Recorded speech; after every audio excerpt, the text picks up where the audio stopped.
I'm Jay Lava. I scour the internet so you don't have to. And it's crime night, y'all. So I got some cases. All y'all got to do is fill in the places. We're gonna talk about it while they going down. And let me get some crime music going on real quick. Can I get some crime music? Hey, there we go. Let's get this crime music going. All right, I'm gonna start off with this one because it say like, hold on. Once Brandon Jeremy first when the cops I'm gonna start off with this correctional officer this little joint right here.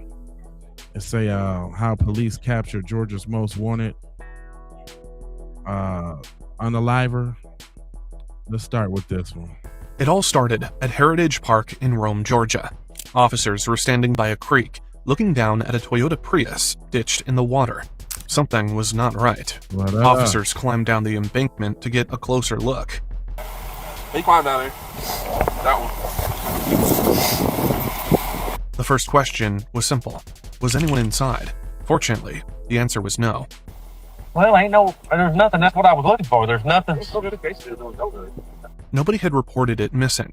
A patrol officer had simply found it by chance. Oh, I rode over here to see what was going on. Over here. See? He was down there changing out the trash at the now everybody's going to have to come over and take it out. Yeah. He was changing the trash at the ballpark, and I was checking the baseball field down there to make sure everything's square. The scene didn't look like a crash. It looked like someone had pushed it there. Crazy thing is, there's nothing. I mean, there was no acceleration. It's almost like it just... We broke it off in there or something. Yeah. Did it go all the way up in park or something? Yeah, I mean, there's lights on like it's...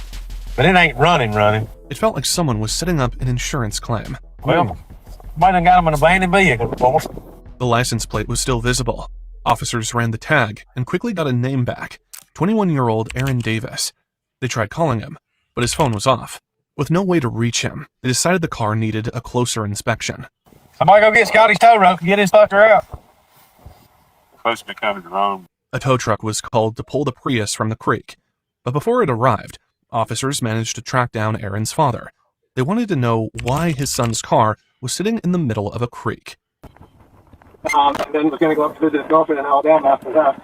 Okay. Yeah, can you see if you maybe can get a hold of him and check in with him, see where his car is supposed to be? Yeah, so you just found the car abandoned there? Yeah, it's actually off in a little ditch. We're in the process of getting it out. I don't think there's anybody in it right now. Okay, let me call and see what's going on. Sorry. This is the first time hearing about it. Okay. Aaron's father had no explanation for the abandoned car, but he did have information that would change the direction of the investigation. Son's name's Aaron Davis. Supposed to be coming to Rome to see some friends and going to Alabama to see his girlfriend. I don't think he made it there. Nah. I wonder where he's at. Why his car down there? According to his father, Aaron had driven to Rome to visit his longtime friend, Brandon Risner. Aaron was a student at Brigham Young University, and he had driven more than 60 miles to see him here in Rome. All right, I spoke to the registered owner. His son's supposed to be driving, and he's in the process of checking with him. Aaron's plan was simple. After seeing Brandon, he was supposed to continue on to Alabama to visit his girlfriend. But after leaving for Brandon's house, Aaron disappeared. And now officers found his car. Aaron's father filed a missing persons report. What started as an abandoned car investigation was now becoming something much bigger. The next call the cops made was to Brandon Risner. Hello? Hey, is this Mr. Reisner? Yes, this is. Hey, I'm Lieutenant Sailor's Rome Police. You doing all right today? Yes, I am. I'm looking for my friend right now. Yeah, that's what I was calling about. You hadn't heard from him, I don't guess? I have not. I've tried calling him, and it's just gone straight to voicemail, and I heard he was at Heritage Park, so that's where I'm at right now, so I'm looking around. Do you guys know where the car was? Nah. Yeah, it was in a ditch over there. When's the last time you saw her? Hey, I appreciate that, fam. I saw him Thanks last for night. tapping in. About what time? Well, we started drinking around like 12, around noon, and he started throwing up pretty bad. He told me to leave him alone, so I went downstairs, and I fell asleep, and I guess I woke up around like 1 or 2 a.m., and that's when I saw that his car was gone. Okay. That makes Brandon Risner the last person to see him. Officers confirmed Brandon's address and headed to his house to find out what happened the night before. Officers noticed a silver Volvo station wagon parked outside. Everything looked normal, at least from the outside. Hey, what's going on? Ron, we're following up on all this stuff. So I know you already talked with Officer Bethune earlier a little bit and talked with Officer Stallings. Can you walk me through what's going on? Just make sure we're all on the same page. We started drinking around 12 yesterday. Yeah, it's you and Aaron, right? Yeah, me and Aaron. Okay. We went to bars sometime in the evening, and I had bought some red wine. Yeah. I guess that was after work because I worked that day. We were back here. We were driving to Volvo, and then we started drinking the red wine. He doesn't drink too often, so Yeah. he had gone upstairs into the toilet. He was like standing up and puking for some reason. And then I went downstairs and he was telling me that he doesn't need any help. And I went downstairs, dropped a bottle, cut my pinky, and I went to the urgent care this morning. And yeah, I bandaged it up, took a shower, went to bed. Okay. And then woke up 1 to 2 a.m. around that time, and his car was gone. Brandon's story was straightforward. Aaron had simply left the next morning without saying much. And no one else was here during that time? Do your parents live here too, or you just live here by yourself? They do. Okay, are they here right now? No, they're coming back though. They'll be, I guess, maybe around 3 or so. Okay. So how long have you and Aaron been friends? Since like we met when I was in 5th grade. Okay. And then we became more like close friends, I'd say, like around. He explained that the two had been friends for years. Aaron had recently graduated from Brigham Young University and wanted to celebrate with him. So when's the last time you talked to him? When he was upstairs in the bathroom? Okay. Did you go to sleep after that? Around what time do you think that was? I'm not sure. Maybe Track between 10 p.m. to 12, maybe. somewhere between 10 and 12? Okay. If Brandon looks familiar to you, there's a good reason for that. Brandon had worked as an actor and appeared in haunted house attractions. Where did you sleep? In your room? I slept in my room, yeah. Is that upstairs as well? No, it's the far right-hand corner of the house. Okay, I got you. And where was he at when you saw him? Up yonder. Over time, the two friends had gone in different directions. Aaron left for college, while Brandon stayed behind and focused on acting. So you've been knowing him since you were in 5th grade? It's a long time, man. We've gone to the same church. Okay. Church of Jesus Christ of Latter-day Saints. I've kind of drifted away a little bit. Yeah. And he would drink occasionally, but he's still like staying with the church. Yeah. So he didn't drink a lot because of that. Yeah. So just occasionally. So I imagine the alcohol poisoning. It's possible. Yeah. Puking like horribly. How much did you drink? Do you know? We had the whole thing of wine. Did you all share it pretty much evenly? I'd say so. Okay. And we had some beers. How many beers do you think he had? Like 2. Okay. If Aaron was drinking heavily, maybe he wandered off and did something unpredictable on his own. Yeah, right. It was a theory, but officers still needed facts. You have any problem with us checking inside the house? Nope. No problem at all? So you're okay if we go in there and walk around just to take a look? Yes. Okay. You mind hanging out with Officer Bethune while I do that? No dogs or anything inside, right? No. Well, I'll get a consent search of the residence. Uh-oh.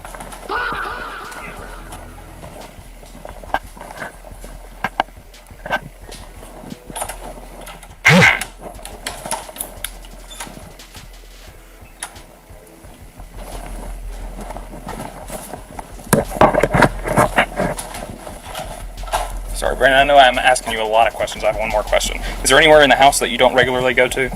The cellar. Okay. And the attic spot. In the attic spot? The one with the key in the door over here? Okay. The up there, but to the right. I don't go over there very often. Do you mind coming in here with me so you can just show me where I'm going and all that? Yeah. Just makes it a little bit easier. The first stop was the master bedroom. So this is my parents' bed. Okay. So you don't normally go in I here? confess, I did take a couple baths in there because they have the bath. That's an unusual thing to volunteer. Yep. Because I've been doing laundry from all the kids upstairs. Okay. But anyways, that's my stuff. Brandon seemed remarkably calm, almost too calm for someone whose friend had just been reported missing. Okay. You want to step out here with him real quick, please? Thank you. What'd you think? He said they don't have any kind of relationship, but he didn't seem that appalled when I asked the question. So I don't know if he's lying or not. He could be. I think the girlfriend seems to think they had something going on, but she didn't come out and say that. His girlfriend's mom did say that he's bisexual. And they haven't talked to in a few days, and they never talk about her when they get together and hang out. Aaron's girlfriend was conducting her own search. She had already tracked down the bar where the two friends had gone the night before. Officers then moved upstairs. This was the room where Aaron had spent the night. You ain't never supposed to let him walk around your house without no warrant. That's where they found the first clue. There's a significant amount of blood next to the bed, too. Decent. More than just vomit. All the way over here. Looks like it's been there a while, but he could have been throwing up blood, I guess. It's weird to be throwing up blood like that.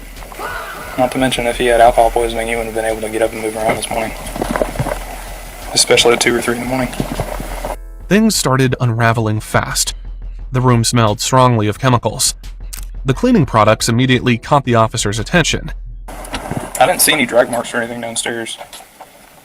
Because if he's not very good at cleaning stuff up, he would have missed that too. Then they saw more blood. Not just one stain, several. And they weren't confined to a single spot. I don't know if this is old or not, there's a stain right here. While officers searched upstairs, Brandon remained downstairs with other deputies, waiting. How did he let them go in the house? My dad sells software. I don't know. That's like my buddy. He's like, I sell software. I'm like, what? It's old. Yeah, that's correct. That may be something down there, I don't know. I can't tell from here. I would shoot a cigarette roll and it's the game over. Yeah. I've had people, I've seen it firsthand in the military. Well, I didn't see it firsthand, I've seen a lot of guys in the military said they got hurt while jumping. He explained that the two had been friends for years. Aaron had recently graduated from Brigham Young University and wanted to celebrate with him. So when was the last time you talked to him? When he was upstairs in the bathroom? Okay. Did you go to sleep after that? Around what time do you think that was? I'm not sure. Maybe Track between on 10 p.m. to 12, maybe? somewhere between 10 and 12? Okay. If Brandon looks familiar to you, there's a good reason for that. Brandon had worked as an actor and appeared in haunted house attractions. Where did you sleep? In your room? I slept in my room. Is that upstairs as well? No, it's the far right-hand corner of the house. Okay, I got you. And where was he at when you saw him? Up yonder. Over time, the two friends had gone in different directions. Aaron left for college, while Brandon stayed behind and focused on acting. So you've been knowing him since you were in 5th grade? Mm-hmm. It's a long time, man. We've gone to the same church. Okay. Church of Jesus Christ of Latter-day Saints. I've kind of drifted away a little bit. Yeah. And he would drink occasionally, but he's still like staying with the church. Yeah. So he didn't drink a lot because of that. Yeah. So just It's- occasionally. So I imagine the. When the cops came back, everything went silent. Brandon now felt the pressure, the blood, the chemicals, the cleaning supplies. Those were questions Brandon would have to answer now. And that's when this happened. Oh, my knees.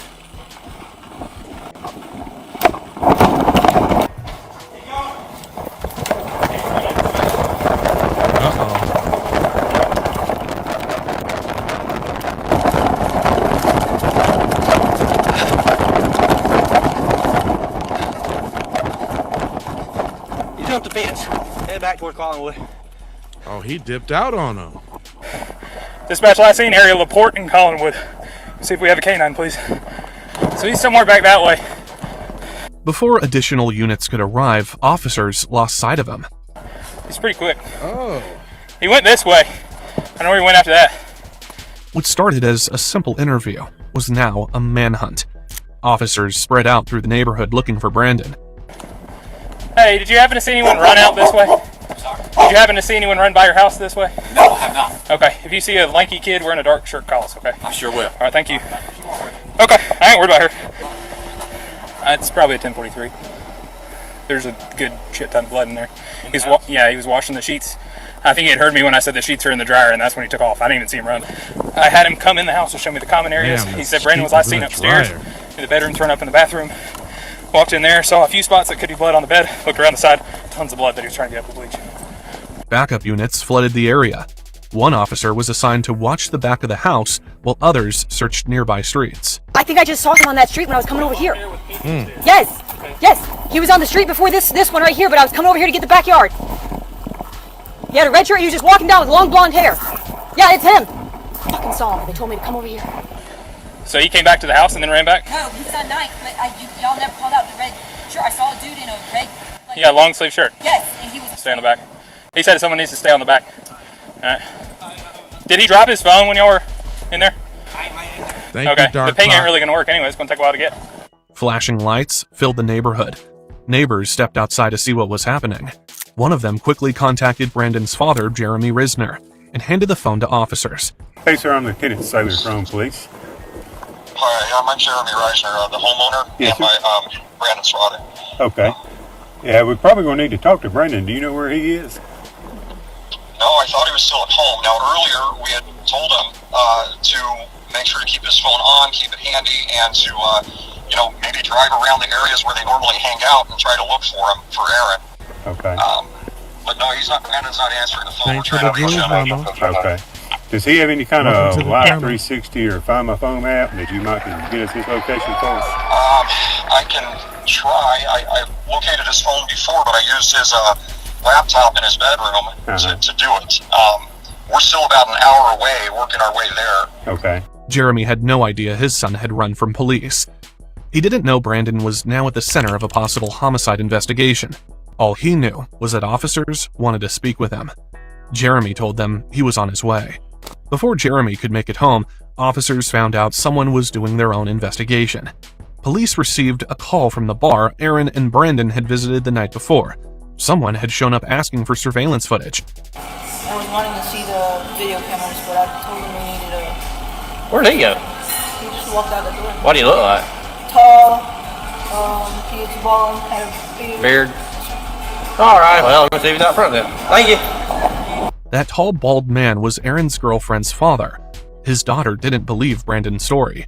Brandon told her they stayed home that night, but witnesses had seen both men at the bar. Said, Brandon, you've been ID'd. We know you were downtown drinking. He said, okay, well, we started bar crawling at around 12, not p.m., not a.m., but at 12 p.m., lunchtime. That's what brought them here. They wanted to see the footage for themselves. We know. So, if you really want to be of any help, our friends are down there. Go down there and meet them. Walk up and down the strip with them. Show them everywhere that you guys went, all the things that you did. And he hasn't shown up. He's not here. What they didn't know was that Brandon was already on the run. Was he not at home when that... He's gone right now. While officers were sorting through these new details, Jeremy called again. He was still driving back to Rome. So, Brandon's car is at the house, is that correct? The Volvo wagon? Yes, sir. Are you guys in the house? No, sir, not right now, but we will be. Just, be completely straightforward. But you were in the process of obtaining a search warrant for the residence. And so he hasn't answered the door or the phone or anything? You guys have rang the doorbell or anything? He was here. He was here at one point, but he decided to run off. He fled on foot, so he's out and about on foot somewhere. Yeah, he outran a couple of our police officers. So he ran? He literally ran? Yes, sir. Very fast. Dad acting surprised like he don't know his son. He's on medication for, he's been diagnosed with Tourette's and OCD, and he has severe panic attacks. Okay. Yeah. Jeremy understood the seriousness of the situation, and he headed straight home. So I realize you might not be able to answer this question. Probably don't know the answer. Not trying. Is there suspicion that Brandon is involved in hurting Aaron or something? There's suspicion of something happening at home. Beyond getting drunk and throwing up? Well, we don't know. We don't know. I mean, honestly, a couple of officers have been in and just done a quick survey of the home, trying to figure out what was going on. Jeremy first learned Aaron was missing when Aaron's mother called him. When we called back after the boy's mom called us, we called back and said, when did you last see Aaron? He says, I guess he left during the night. That's all we knew. He went to look for him wherever the car was reported. Yes. Once investigators obtained a search warrant, they locked down the house and began the examination. It didn't take long before they realized something terrible had happened inside that bedroom. Right side, blood on that. Oh, I got blood splatter. Look, look. Well, yeah, I've noticed that. It's right there. Oh, yeah, right there. Yeah. Blood splatter was visible on the ceiling and across the carpet. There were also signs that someone had tried to clean it up. Brandon was probably in the middle of cleaning the room when officers first arrived. Despite the amount of blood, investigators found no indication that a gun had been fired inside the house. The suspect also had a cut to his finger underneath. How did you find that out? He told me that. So he volunteered that information. He said he went to Harbin Clinic.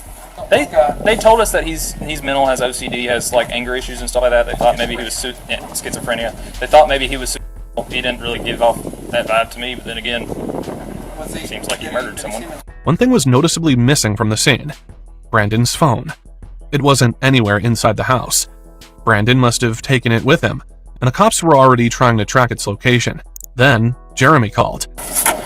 Where'd they find the phone? Just they pinged somewhere in this neighborhood.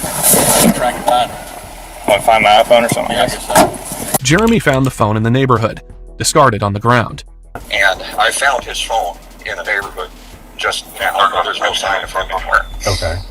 And for what it's worth, outgoing and ingoing messages, he's been asking other friends about if they've seen or heard from Aaron Davis.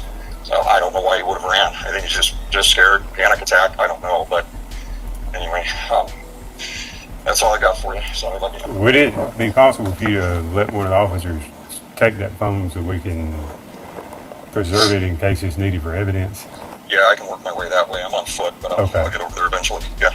Jeremy agreed to turn the phone over. Up to this point, he had done everything to help investigators locate his son. But after spending some time looking through the phone, his attitude suddenly changed. What's the status? All right, so first of all, I understand you found his cell phone. That's right. You want to turn that over to us? Maybe. Okay. All right. Yeah. I do. My gut says yes, but at the same time, yeah. I mean, I don't know. we'll probably need to go through it and see at least maybe where he's been today. Right. Just 30 minutes later, Jeremy refused to hand the phone over. Why the sudden change? Had he found something on the phone? However, there is a significant amount of blood in that upstairs bedroom on the carpet. Then Jeremy asked a very specific question, and it didn't seem to come out of nowhere. Can you tell me if there's evidence of a fight? At this point, I really don't know. It's possible. Was there a broken glass up there? I didn't see that. Yeah, I've not seen that. So. Why was Jeremy asking about a fight and broken glass? I've looked through it, and he's reached out to friends throughout the day, asking if they had heard from Aaron. Okay. Some texts back and forth. Might be something that helps him, I know. Helps him, I know. But I can't promise you that because I don't. No, I know. All right. Well, yeah, I'm gonna keep walking. Okay. Jeremy had been cooperative all evening. Now he seemed protective. Because he doesn't know what's going on. But he seemed a little shocked that we're at his house. He seemed respectful in the sense that he was okay with us being at his house and doing what we needed to do. He may just be covering for his kid. He's got to be. Him having the phone and not being shattered tells me that his son handed it to him. Something on that phone is driving Jeremy's decisions. He said he found it. I don't know. I wasn't out there when Randy got it from him. Yeah, he said he found it. Where did he find it? So maybe they've been up with their kid. And, yeah, who finds a phone even if you have Find My iPhone, that's not that exact. Where you oh, here it is. Also didn't appear to have a shattered screen, which means it probably didn't fall on his own. Where he's at, he doesn't know. I don't know. Nothing like that. I don't know. He had to be dumped the body somewhere with a car. I think he's unless he went somewhere else to dump the body, and then he just wanted to get rid of the car. Search teams continued looking for Aaron. They conducted grid searches around the area where the Prius was found, but there was no sign of him. They've been out, but they don't have to show that affection when they're out in public. That's true. Buddies. Could just be buddies, yeah. Investigators learned the two friends had spent part of the night trying to meet two blonde girls at the bar. With that, the motive became even harder to understand. Aaron was missing. Brandon had fled, and the reason behind it all was still unknown. This mystery came to an end. Jeremy called the investigators. He found Brandon. What? He was ready to surrender. I'm Detective York. You're Brandon. Rachel. Jeremy.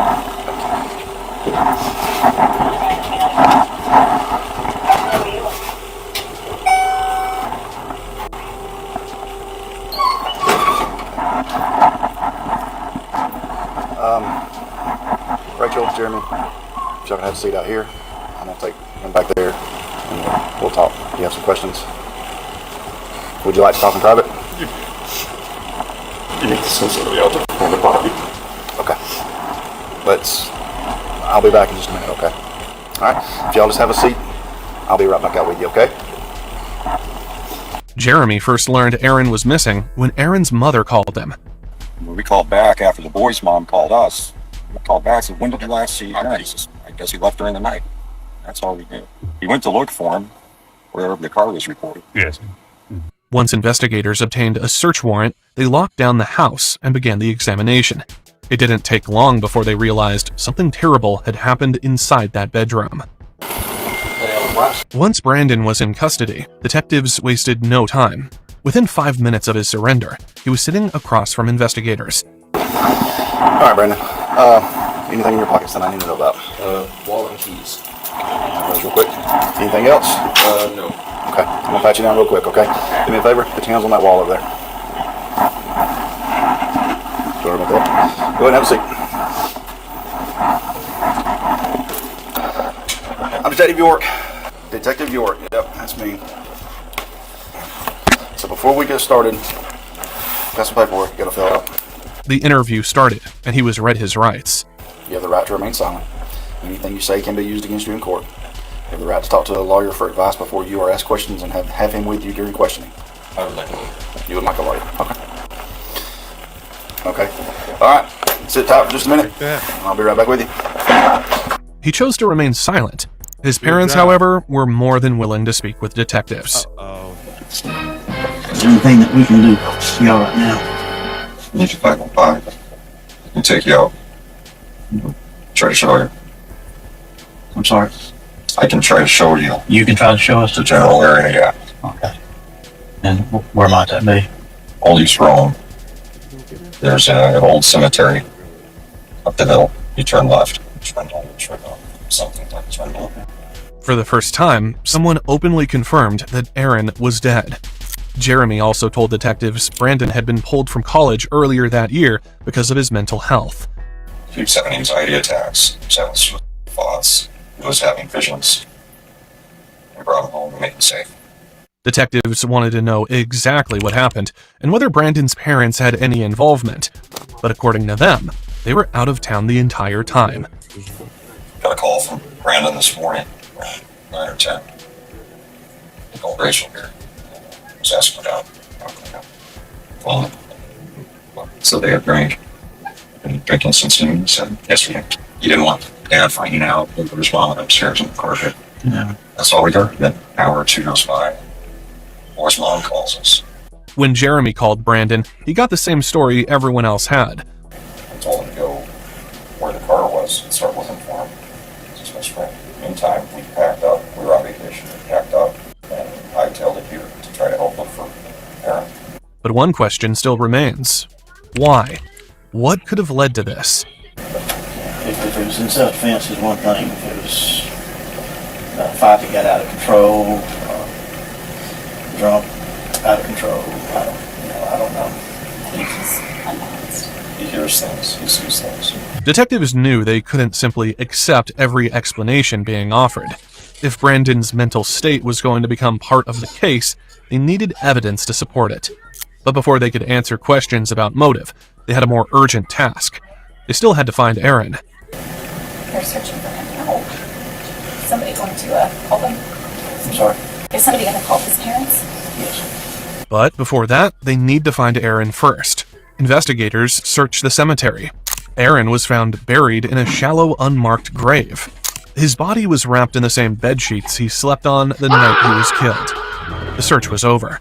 With Aaron recovered, detectives faced the hardest part of the investigation. His parents were called to the station. First, his father was brought into the room. They have found Aaron. And he's deceased. Then, detectives sat down with Aaron's mother and delivered the news no parent ever wants to hear.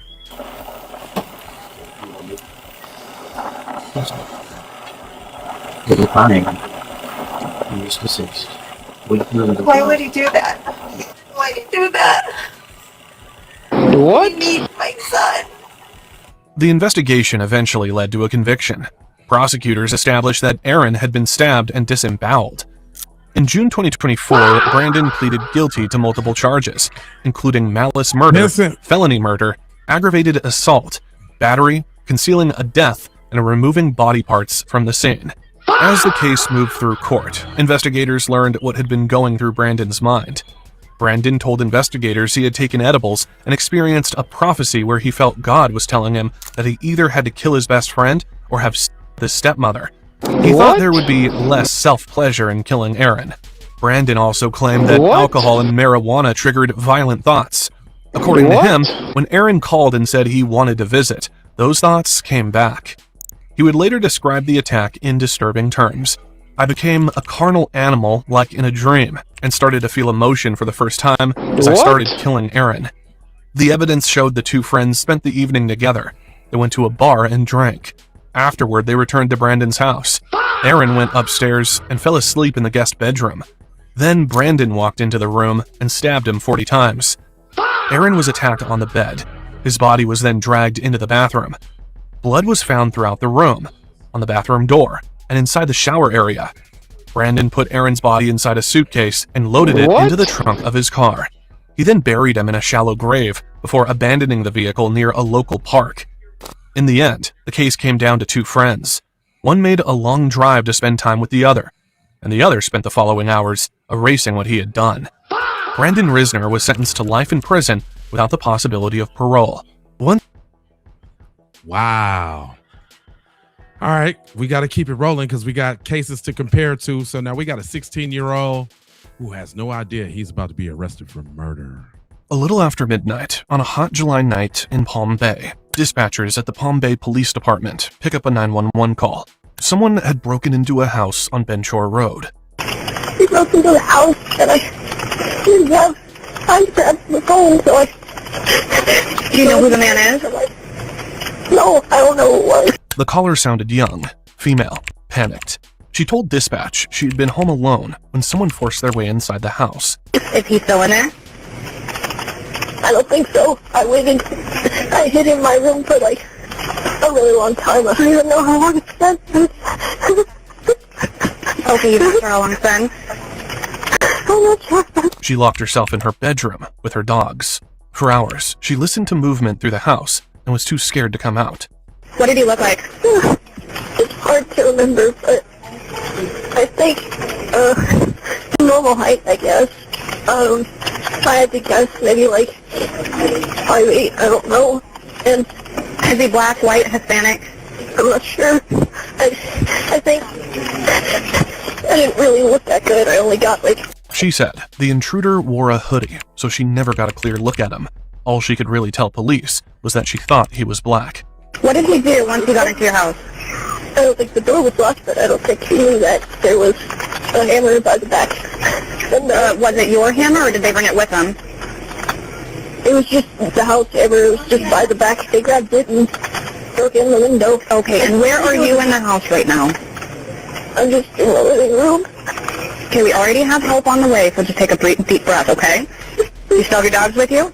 They're still in my room. I didn't let them out because I didn't want them getting blood over their paws. Right. Is there blood inside your house?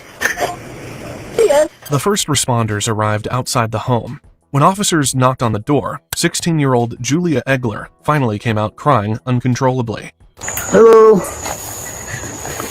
How you doing? What's going on? Why is there blood on the floor? Because they're... Huh? What? You okay? Are you okay? Are you bleeding? No. Who's bleeding? I'm on Come outside. Come outside. Come outside. You gotta subscribe What this is going time. on? You won't Why lose is that me. door smashed? Someone came. Can we have medical respond? We have blood on the floor. Who's bleeding? My mom. Where's your mom? You got doors to the right. Got a body. Just beyond the doorway was 41-year-old Kelly McCollum. She was lying in a pool of blood. The intruder had shot her and escaped. You okay? I don't know. I mean, physically, I guess, but... As officers cleared the house room by room, they found Kelly dead in the kitchen with an obvious gunshot wound. The dogs locked up? They're in my room. No, they're just in my room. Is the door to your room open? No, they're closed. Okay. Julia's two pit bulls were still locked inside her bedroom. Then, officers made another discovery. There was a second body inside the bathroom. What are they? Kwame, please! Body on the bathroom floor. Bathroom's to the right. He's in there. She's laying in the kitchen in front of that desk over there, or table. The victim was a man in his 20s. He had been shot multiple times and stabbed multiple times. Blood covered nearly every part of the scene. Hey, what's your name? Julia. Huh? Julia Egler. Okay, who do you live here with, hon? Your mom, are you okay? Are you injured at all? Physically, no. No? Okay. Who else lives here? Just your mom? Her boyfriend was around a lot. Her boyfriend, what's his name? Oh, Matthew. Matthew? Mm-hmm. Was there any arguments or anything tonight? Police identified him as 22-year-old Matthew Shanrock, Kelly's boyfriend. Investigators immediately started asking Julia if the couple fought often. Was there any arguments or anything tonight? Between who? Me and my mom just arguing with one. I told her I'm not there. I should have told her I'm not there. Julia said Matthew and Kelly rarely argued, but she admitted she and her mother had been fighting lately. Now, she kept repeating that she never got the chance to tell her mom she loved her. I'll never get to her. It's okay. I'm so sorry. I'm so sorry. It's okay. Please forgive me. My brother, he's in his 20s. He lives in Louisiana. My dad's in Texas. Okay. At first, detectives weren't fully convinced about the break-in story. To them, the scene looked closer to a murder scene. Maybe Matthew shot Kelly, then went into the bathroom and killed himself. It cleared it. So, female is in the kitchen on the floor. Male is in this room over here. Shell casings are by him. Looks like murder. You can see where he busted into the screen door in the back. Alright, there's some axe back there on the floor. One reason detectives considered that theory was because Kelly and Matthew reportedly had a history of domestic violence. But there was a major problem with that theory. Matthew had both gunshot wounds and stab wounds, and police couldn't find a gun anywhere in the house. Female, signal 7 on the kitchen floor.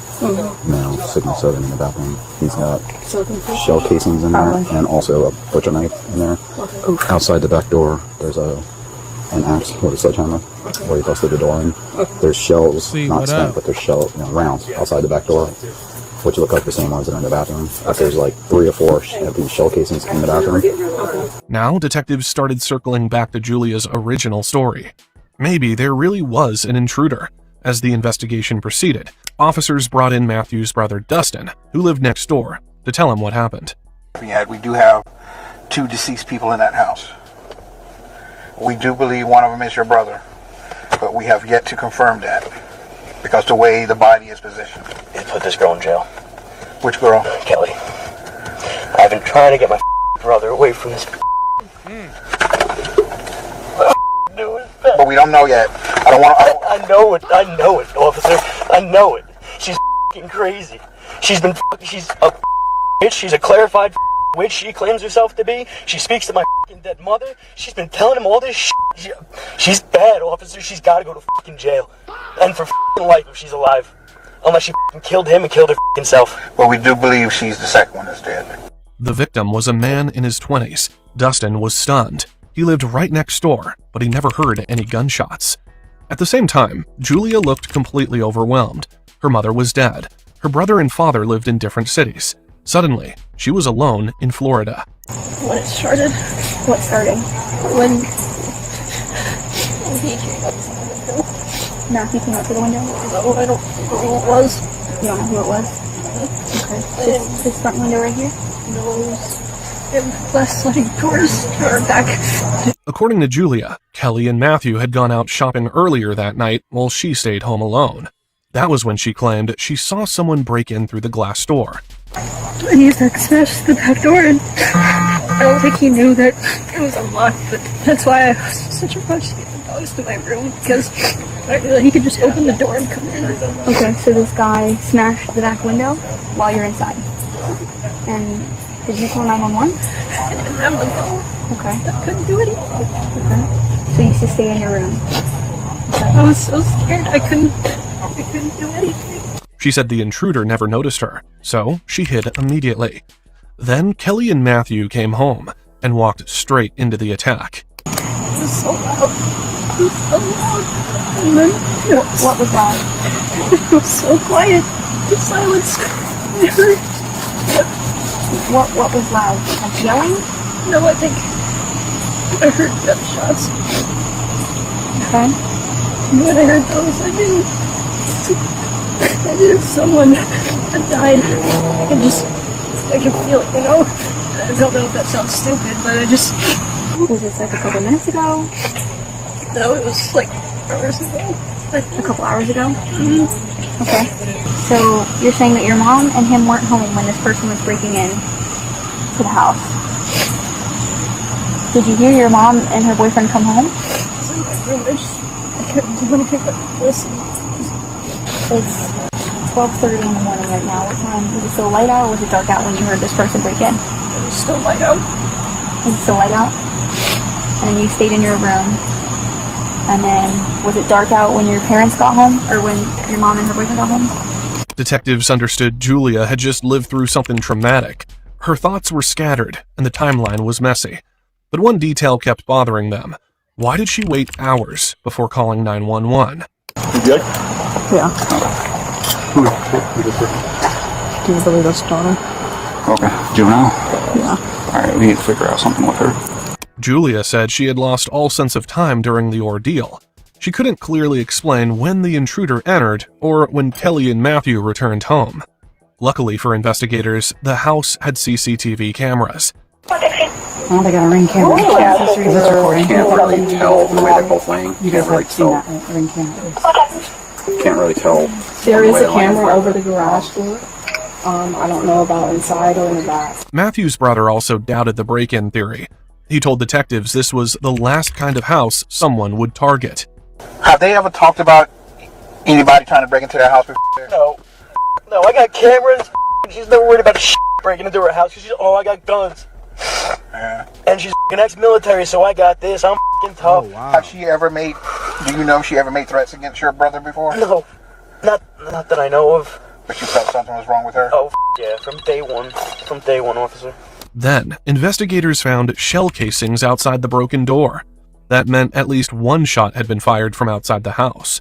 But according to Julia's story, the intruder was already inside before Kelly and Matthew got home. So there's two. So he must have been shooting as he came in. I think. But the casings are in the bathroom. Yeah, but there's a casing there's a. Right. He could have picked the casings up. I think he was waiting for her. Look where her backpack's there, her shoes are off. Right. Like, she comes in, takes her shoes off, sets her backpack down. She's gonna have to be shot on that right-hand side. There's a juvenile daughter that we need to figure out something. Yeah. Family member or something. Yeah. Because it's so hot and everything like that, we're gonna transport her to the... You heard that right. Julia was on the suspect list. Her version of events didn't line up with the physical evidence. She waited hours to call police. And besides the two victims, she was the only confirmed person inside that house. Almost 2.5 hours after the 911 call, Julia was brought to the station lobby while detectives figured out where to place her. She couldn't go back home. The entire house was now an active crime scene. That was when officers noticed something about Julia's right hand. What happened to your hand? Just an old scar. Did you get into an accident or something? One day I'd come home from doing whatever I was doing, and I forgot my key, and Mom wasn't home, so I just broke my window and got in. You punched the window? What? Was there rocks or anything outside? Not that I could find, but... What? It's not like it's, like, hurting or anything, it's just... What? Still recovering, I guess. How long ago did that happen? A few months. Her hand looked swollen and discolored. This didn't look old. It looked fresh. Then, Julia started complaining about ringing in her ears. Alright. Yeah, it's... I don't know what's up with my ears, kind of messing with me. Did you get in the ear or something lately? What? Well, I think the loud noises kind of mess with me a little bit. Were you listening to music too loud or something? No, it's the loud noises from the gunshots. Yep, you said What too gunshots? much. Back in my house. All the gunshots, so Didn't she say she stayed hidden in her room? Gunshots are loud, but detectives knew ringing this severe usually meant she had been much closer to the weapon than she claimed. How close were you to the gunshots? I was in a different room, but it was still loud enough. What kind of gun did your mom have? I don't remember, but it was like a handgun, and on the standard of handguns, it was pretty small. Like, smaller than that one. Okay. Like half the size of that one. Julia acted like she knew very little about firearms, but Matthew's brother told detectives something different. Do you know if Julia ever had... She's had dinner at her house once or twice. I know she's firearm trained. who Julia is, the girl? How do you know that? Kelly, her daughter, her mom told me. Oh, this firearm trained? Yeah, because she's like, oh, I got a new Glock 17, so we had her certified in it. And she makes sure she knows how to use it because she used to work nights. So to make sure the daughter, were like a worst case scenario, knows how to, if something ever happened. Has Julia ever, that you know of, ever expressed any animosity towards Matthew or her mother? Do you know if she got along with them or if they? She seems to be like a really respectful kid, quiet, very quiet. She's homeschooled. Most of the conversation in the lobby sounded casual, but there were small moments cops paid attention to. At one point, Julia talked like she felt bad the officers had been stuck working all night because of her case. Wow, what a night. It's so busy. Sorry to kind of like add more to your plate. Why are you apologizing? I don't know. Well, I get that a lot. I guess I just have a habit of doing it. Yeah. Hold on, wait. Did you hit the lady over there in Malibu earlier? That's where I was at. Somebody got hit by a car. Was it you? Okay. You apologized, so I figured I'd ask. Oh, sorry, I did it. My bad. You and your Honda Civic. I thought I saw a Honda Civic leaving the area. Yeah, me and my Honda Civic hit an old lady. Mm-hmm. And then didn't even stop to check if she was fine. Yeah, I did that. Wait, it was you? Yeah, it was. Yeah, I'm the criminal here. I just gotta take some pictures of your shoes, and then I'm gonna take those, and then I've got some really fancy booties. After hours of talking with officers, Julia eventually fell asleep on the couch. The next morning, detectives finally moved her into the interview room and read her Miranda rights. So, what's your mother's name? And the guy that lives with her boyfriend, what's his name? Matthew. Okay. How long he's been living with you guys? About a year. Okay. So is that how long they've been dating? No problem, Donna. How do you like Matt? Are you and him cool? I mean, we were fine. Yeah. Okay. How does Matt and your mom get along? Did they get along pretty good? I mean, they would argue sometimes, but like it wasn't constant, I guess. Okay.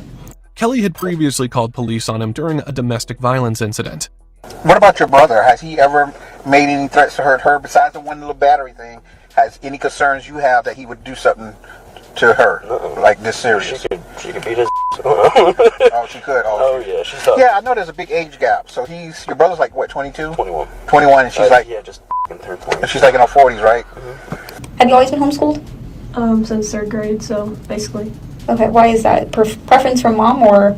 That, and also, that's the year I started to get bullied really bad, so my mom was like, screw this, and pulled me out. Okay. I've been doing this job about 20 years. Origin story. I've been doing it for a while. And one thing I learned is that everybody that comes in this police department, a lot of them are good people. They just make bad mistakes. Okay? Now, Detective Brown briefed me on what you told her out there on the scene. Okay? We looked over the crime scene, and some things are not adding up. Okay? And I never met you before. And I don't know what's going on in your house. I don't know what you're going through. You know, but I do have a feeling that you have not told us exactly what happened there tonight. All right? And it doesn't make you a bad person. Okay? But everybody lies at first. They do. It's normal. Okay? But one thing I always try to find out is not just what happened, it's why it happened. But when you lie, it sounds like you're hiding something. So I want to start over with tonight. Can we do that? Okay? What would you say your relationship with them was?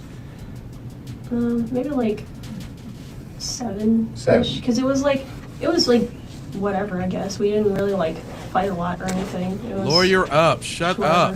Okay. You heard that right. Julia was on the suspect list. Her version of events didn't line up with the physical evidence. She waited hours to call police.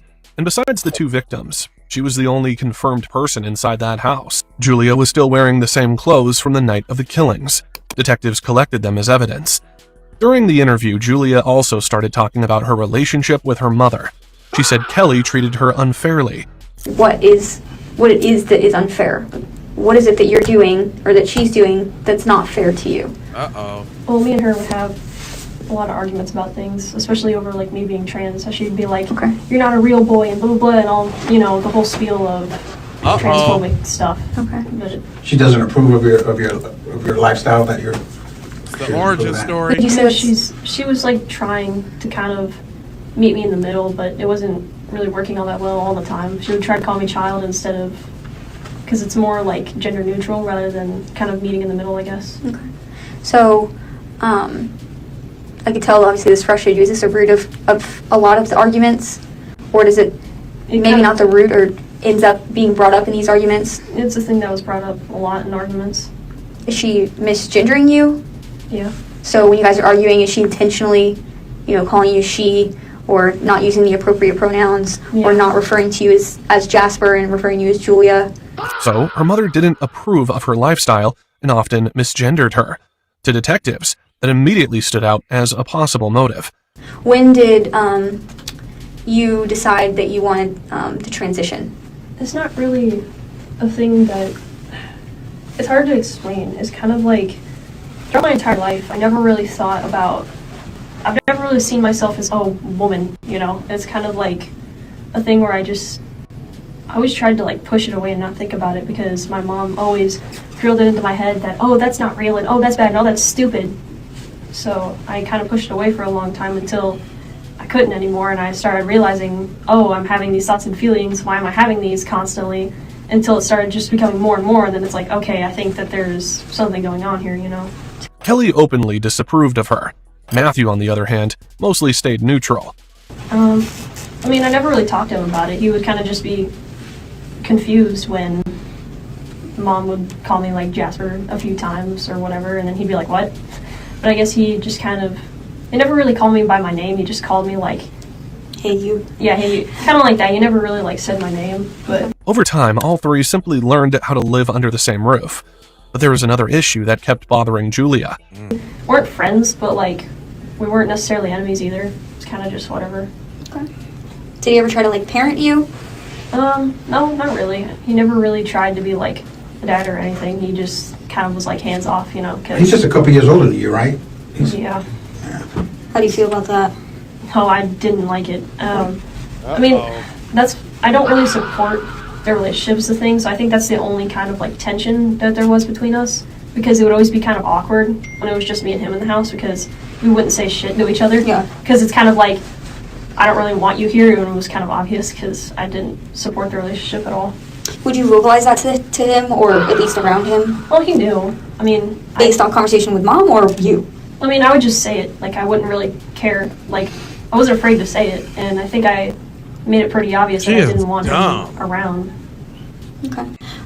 So what is it? You say you just say it. What is it? Like, what would you say? Just like, I don't even want him here or stuff when I'm talking to Mom, and it's just loud enough for him to hear.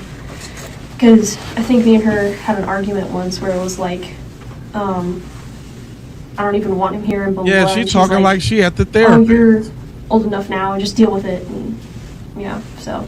So you don't really approve of Matthew's relationship with your mom? No. Matthew was only about 4 years older than her. To her, it felt wrong. So these incidents where you ran away, what were those arguments stemming from? All the arguments between my mom just kind of piling up to where it was enough, I guess. Anything circulating, or because of how you felt about their relationship? Like you said, you vocalized that you didn't like it. Did that have anything to do with why you ran away? Him being in the house, you not wanting him there? Yeah, I guess that was part of it. Okay. Julia felt trapped inside the situation. Stupid things like, I don't feel respected, or like, this or that, and feeling like this house is a prison, things like that. Was it because he was there? Is it because of the rules you had? Both. Okay. So you felt like, before he moved in, did you feel like you were in a prison? Not really. It was kind of, me and my mom only really started arguing more when he came around. Detectives now saw two possible motives. Julia blamed her mother for how she treated her, and she blamed Matthew for damaging that relationship even more. With motive established, investigators moved back to the timeline of the murders. Julia repeated that Kelly and Matthew left the house earlier that night to buy a bed frame. Is your parents there yet? Is your mom and Matthew there yet? No, they're still out. Okay. When you saw him, was he outside the rear sliding glass door? Or inside the rear sliding glass door? Well, no, he wasn't inside. So he was outside? Mm-hmm. Okay. Now you mentioned something about a hammer or something that was outside? Yeah, so in the back of my mind, I knew that was out there, and I knew that he could break the glass with it if he didn't know that the door was unlocked. So I knew that either way he could get in, whether he figured out it was unlocked or if he broke the glass. So I just knew that I had to get out of that situation. And then I hear the glass shatter and come in, so I knew that it was probably him coming in. And But this door was unlocked, is what you're saying, but he didn't know that, I don't think. Okay. I don't think he even bothered to try and see if it was unlocked. Julia was still wearing the same clothes from the night of the killings. Detectives collected them as evidence.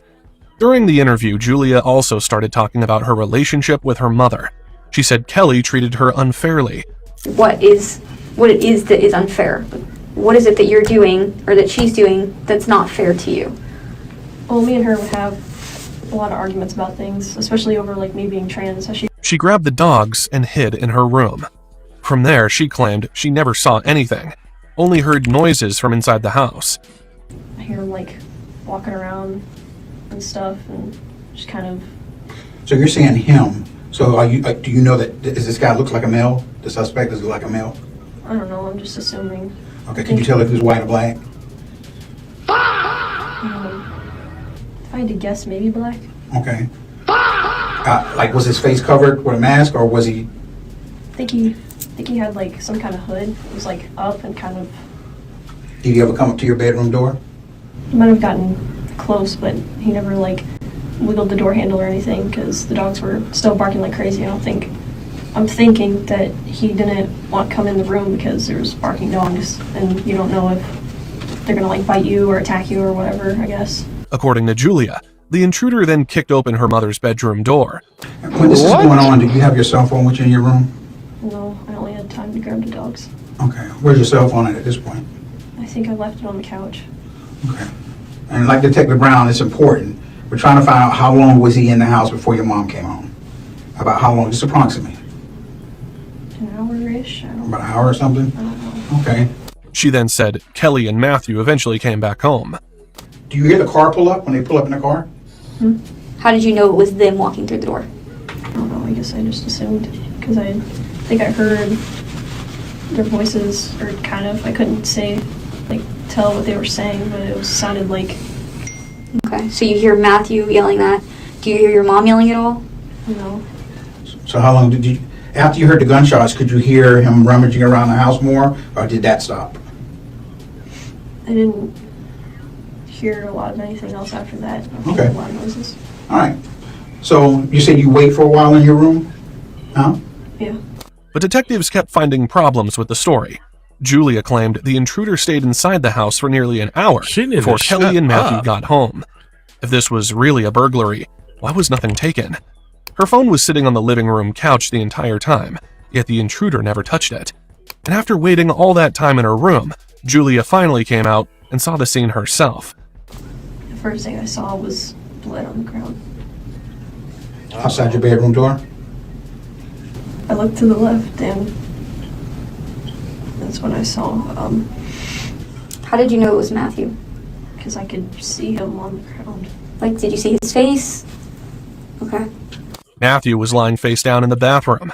Julia described details that suggested she had already seen his face. That wouldn't make sense if he was lying face down when she found him. Still, detectives kept giving her chances to explain herself.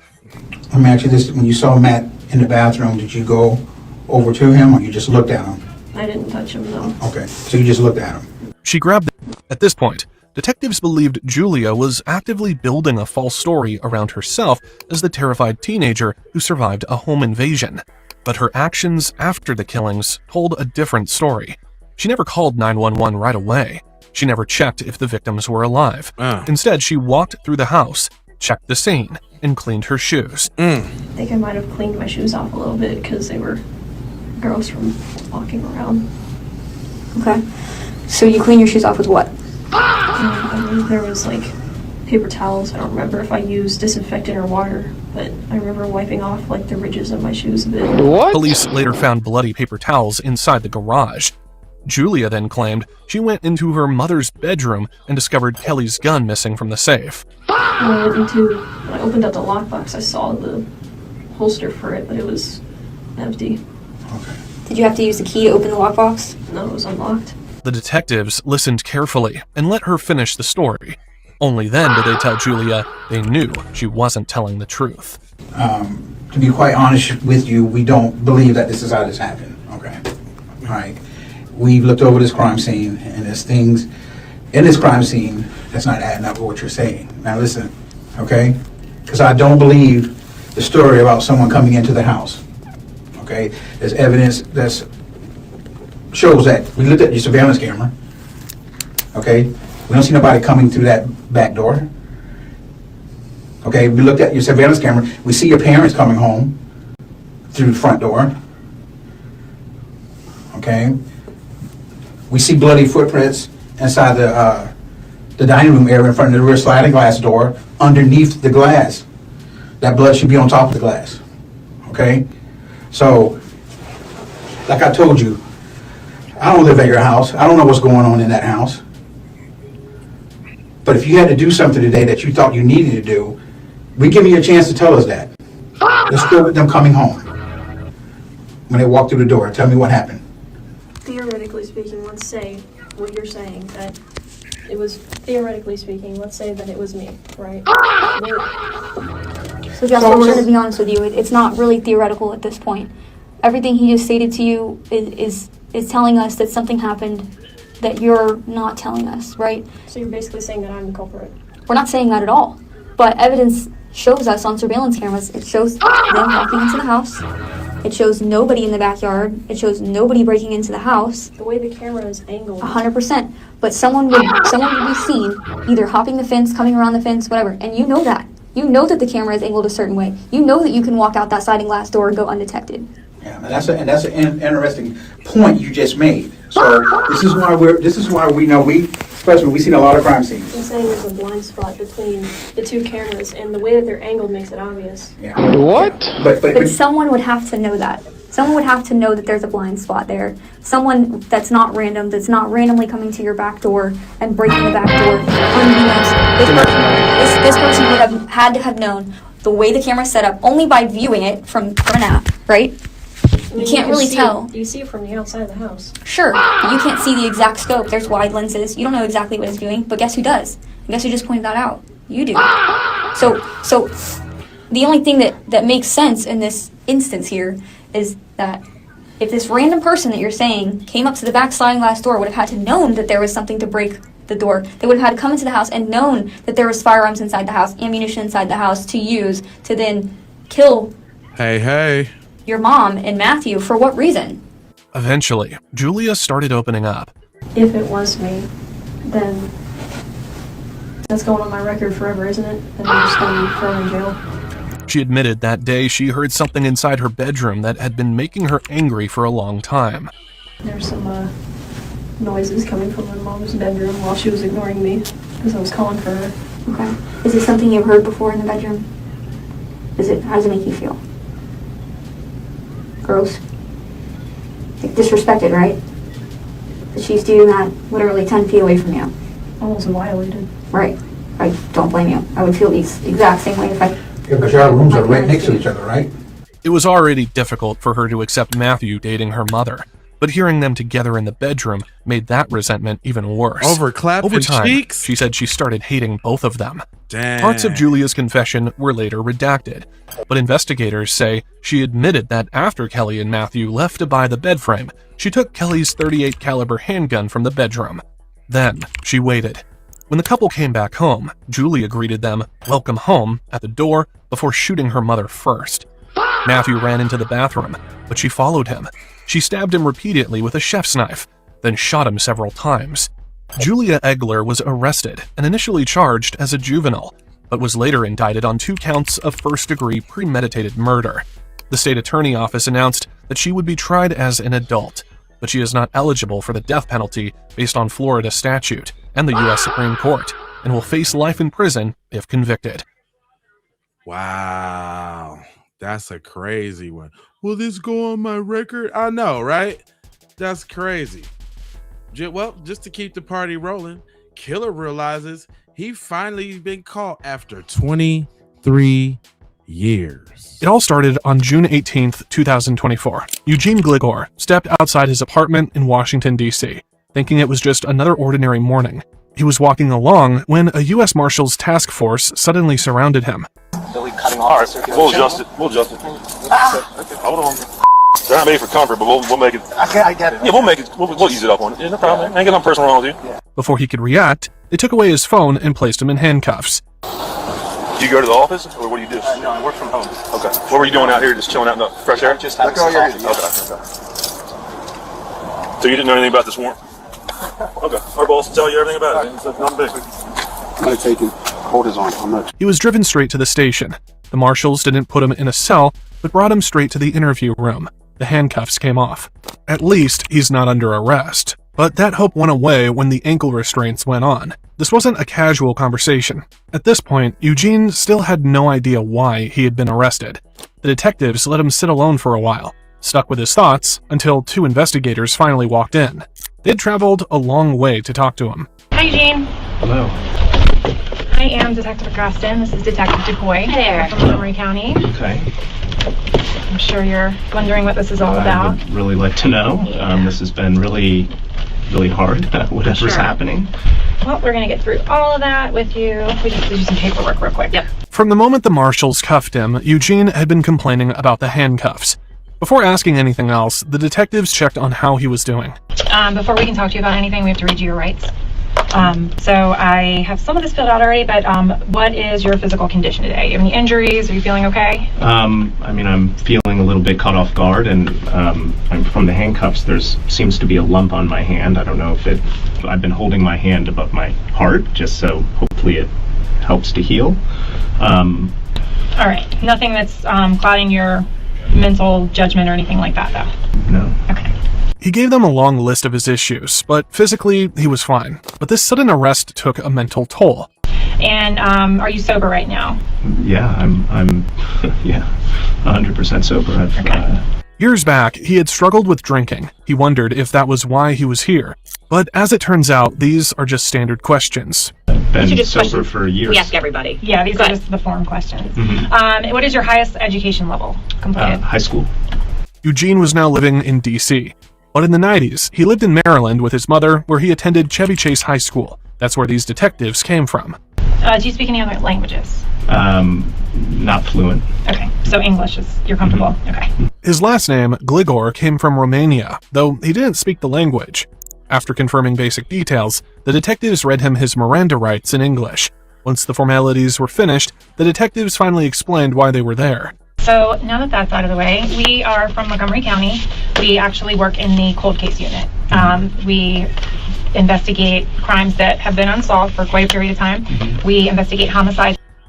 So we were working on a case that came from Chevy Chase. And when we were going through the case file, your name was in there as someone that was related to the family, whether we have a big list of people, but friends, family, something like that. So do you recall back in 2001, Leslie Preer? Yes, that she was murdered. Yes. Yeah. Okay. The detectives took him back more than 2 decades to a quiet street on Drummond Avenue in Maryland. That was where 49-year-old Leslie Preer lived. She ran her days by the clock. Being late wasn't her. So, when 10 o'clock came and went on May 2nd, 2001, and she still hadn't arrived, it raised alarms. By 10:30, her boss was already trying to figure out what had gone wrong. The first call he made was to Sandy, Leslie's husband, who said she had been getting ready for work when he left the house. She should be at work by now. Something was wrong. Both headed to the house immediately. By 11:30 a.m., Leslie's boss was knocking on the front door. No one answered. Soon after, her husband arrived. The front door was already unlocked. All it took was a step inside. Blood covered the entryway. Furniture was out of place.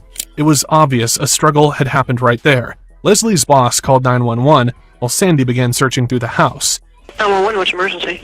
I'm at 4824 Drummond, Chevy Chase.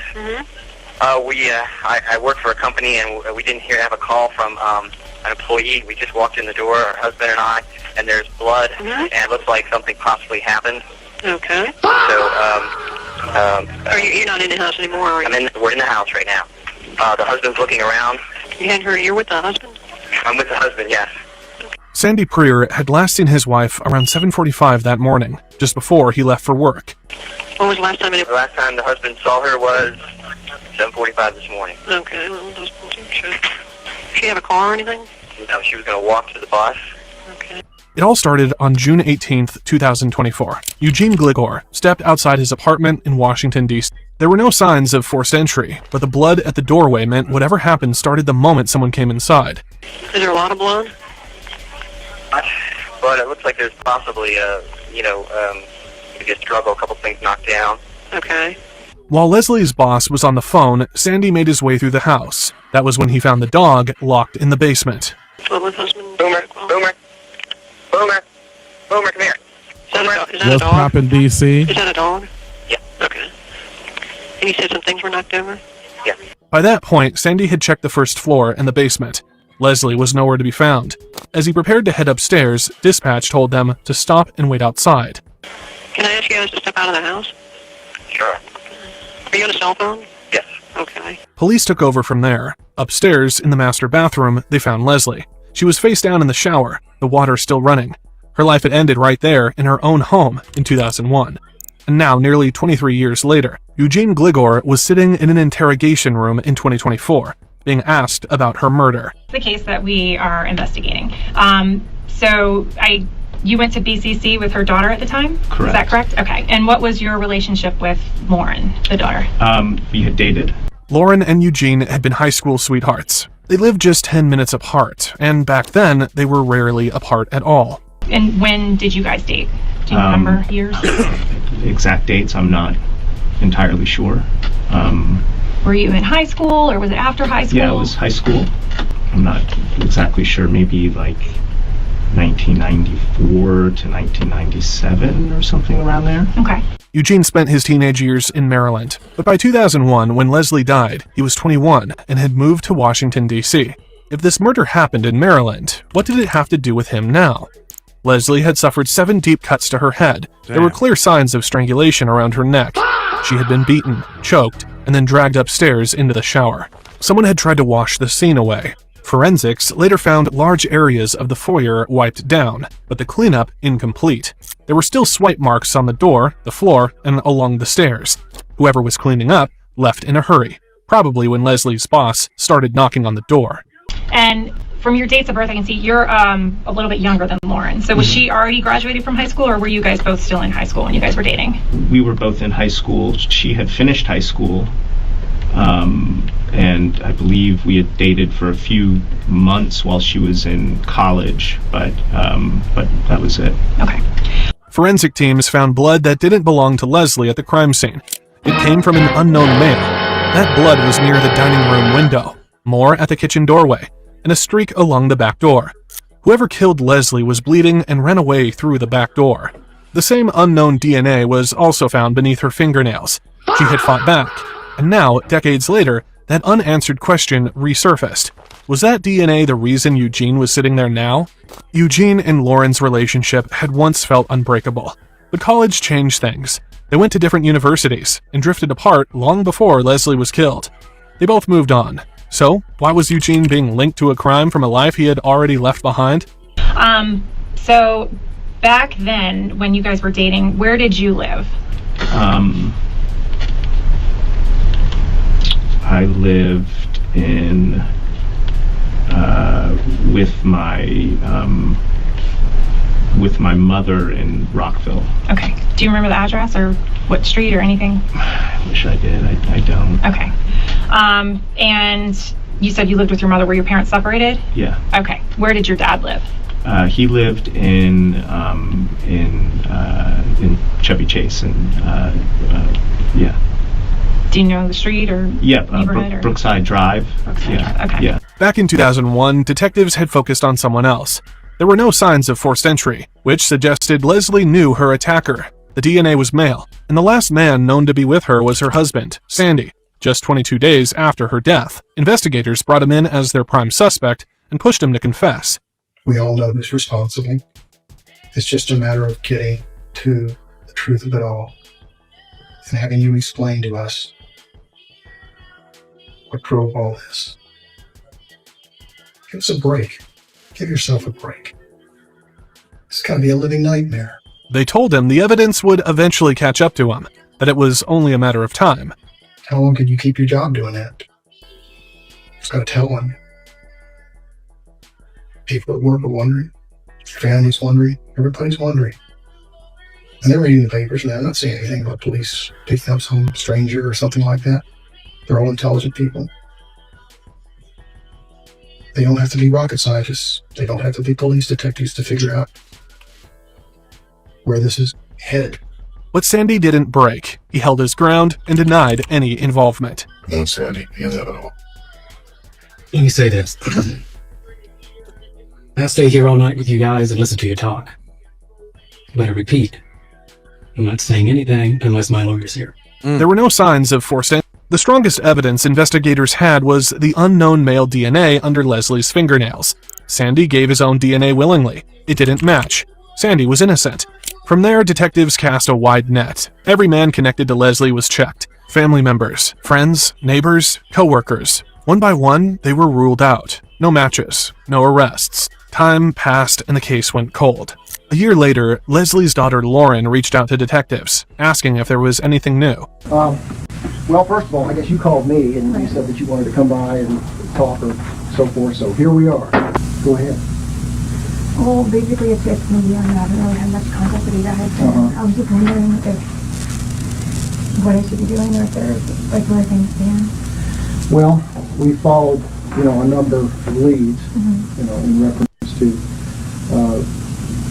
the revelation some time ago, I guess towards the end of last summer, where we found some DNA material that looked like it was from someone else. Once Sandy was cleared by DNA, the strongest lead investigators had vanished. Which, and as you know, we were focusing pretty strongly on your father at that point in time. Right.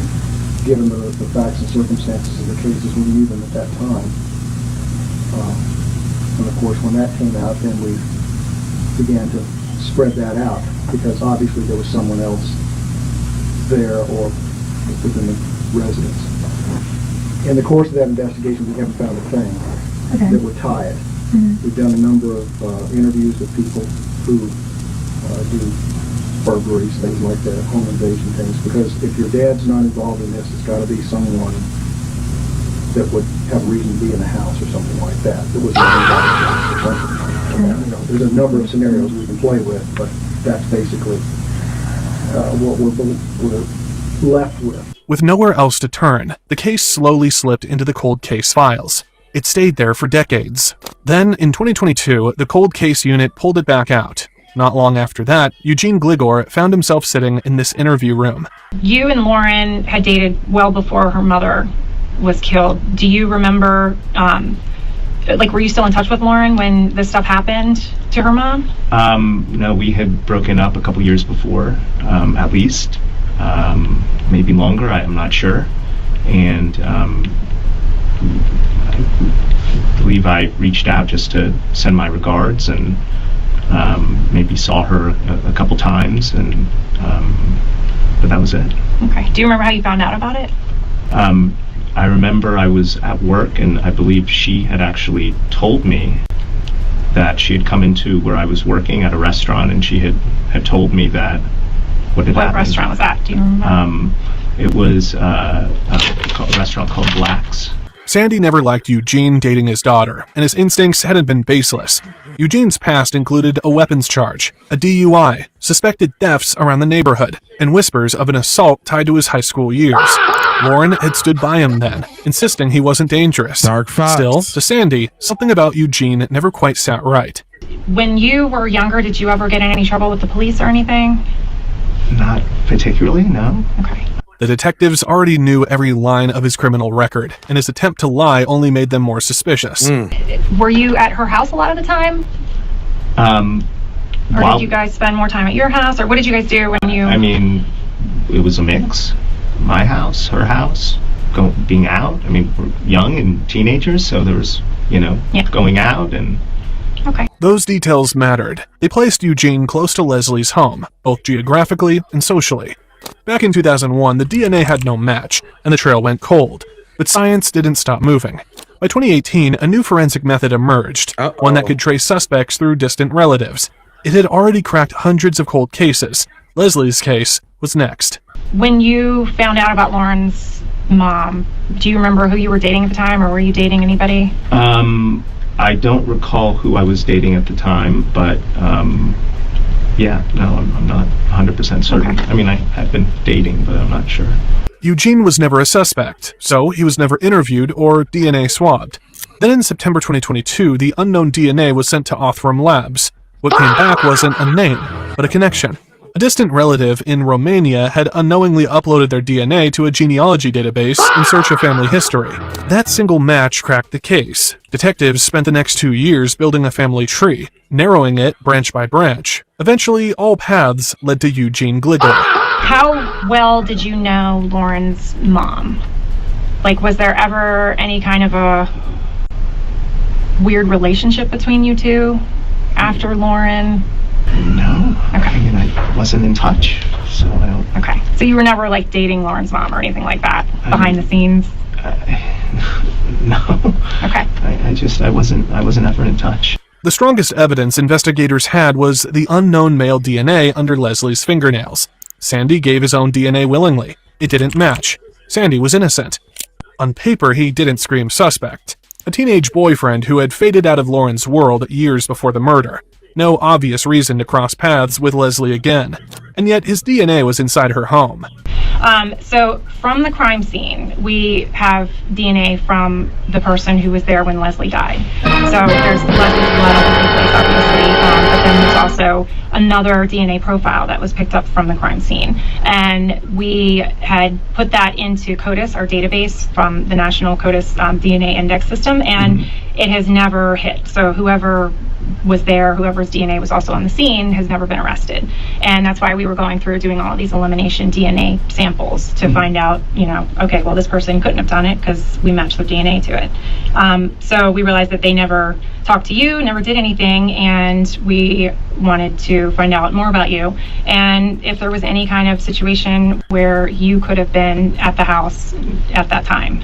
I'm a little confused. So to find out more and talk to me, why not just call me and ask me to come in and talk to me versus have marshals come and arrest me and bring me in? I'm just confused as to why that's the case. Well, because we needed to talk to you in a controlled environment, and because there's a little bit more to it than what we've told you so far. Could you tell me? Well, we're getting there. I'm trying to give you an opportunity to be a little bit forthcoming before we... I mean, I feel a little bit trapped here, like... Well, you're under arrest, so you should feel trapped. Right, and so I think, I mean, probably asking for a lawyer is my best course of action at this point.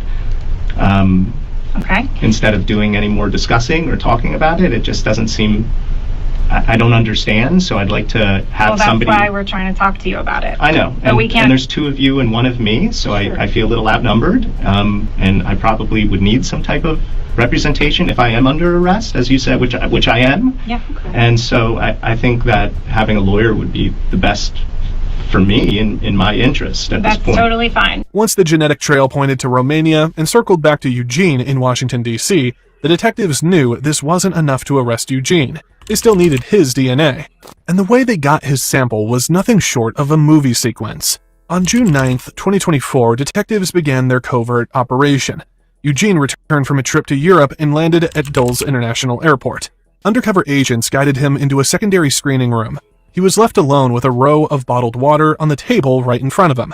Eventually, he grabbed one, took a drink, and tossed it away. That's what they wanted. Agents recovered the bottle and rushed it to the lab. The DNA matched. The unknown male was Eugene Gligor. And we don't have to ask you any more questions, but we are going to just tell you some stuff. Okay?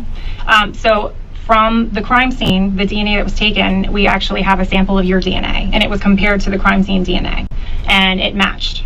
So we know that you were there at the time when Leslie died. But I never gave a sample of DNA. That's correct. We obtained a sample from a discarded water bottle that you drank out of. So you were followed, and we collected it after you discarded it into the trash, and it was swabbed, and it was compared.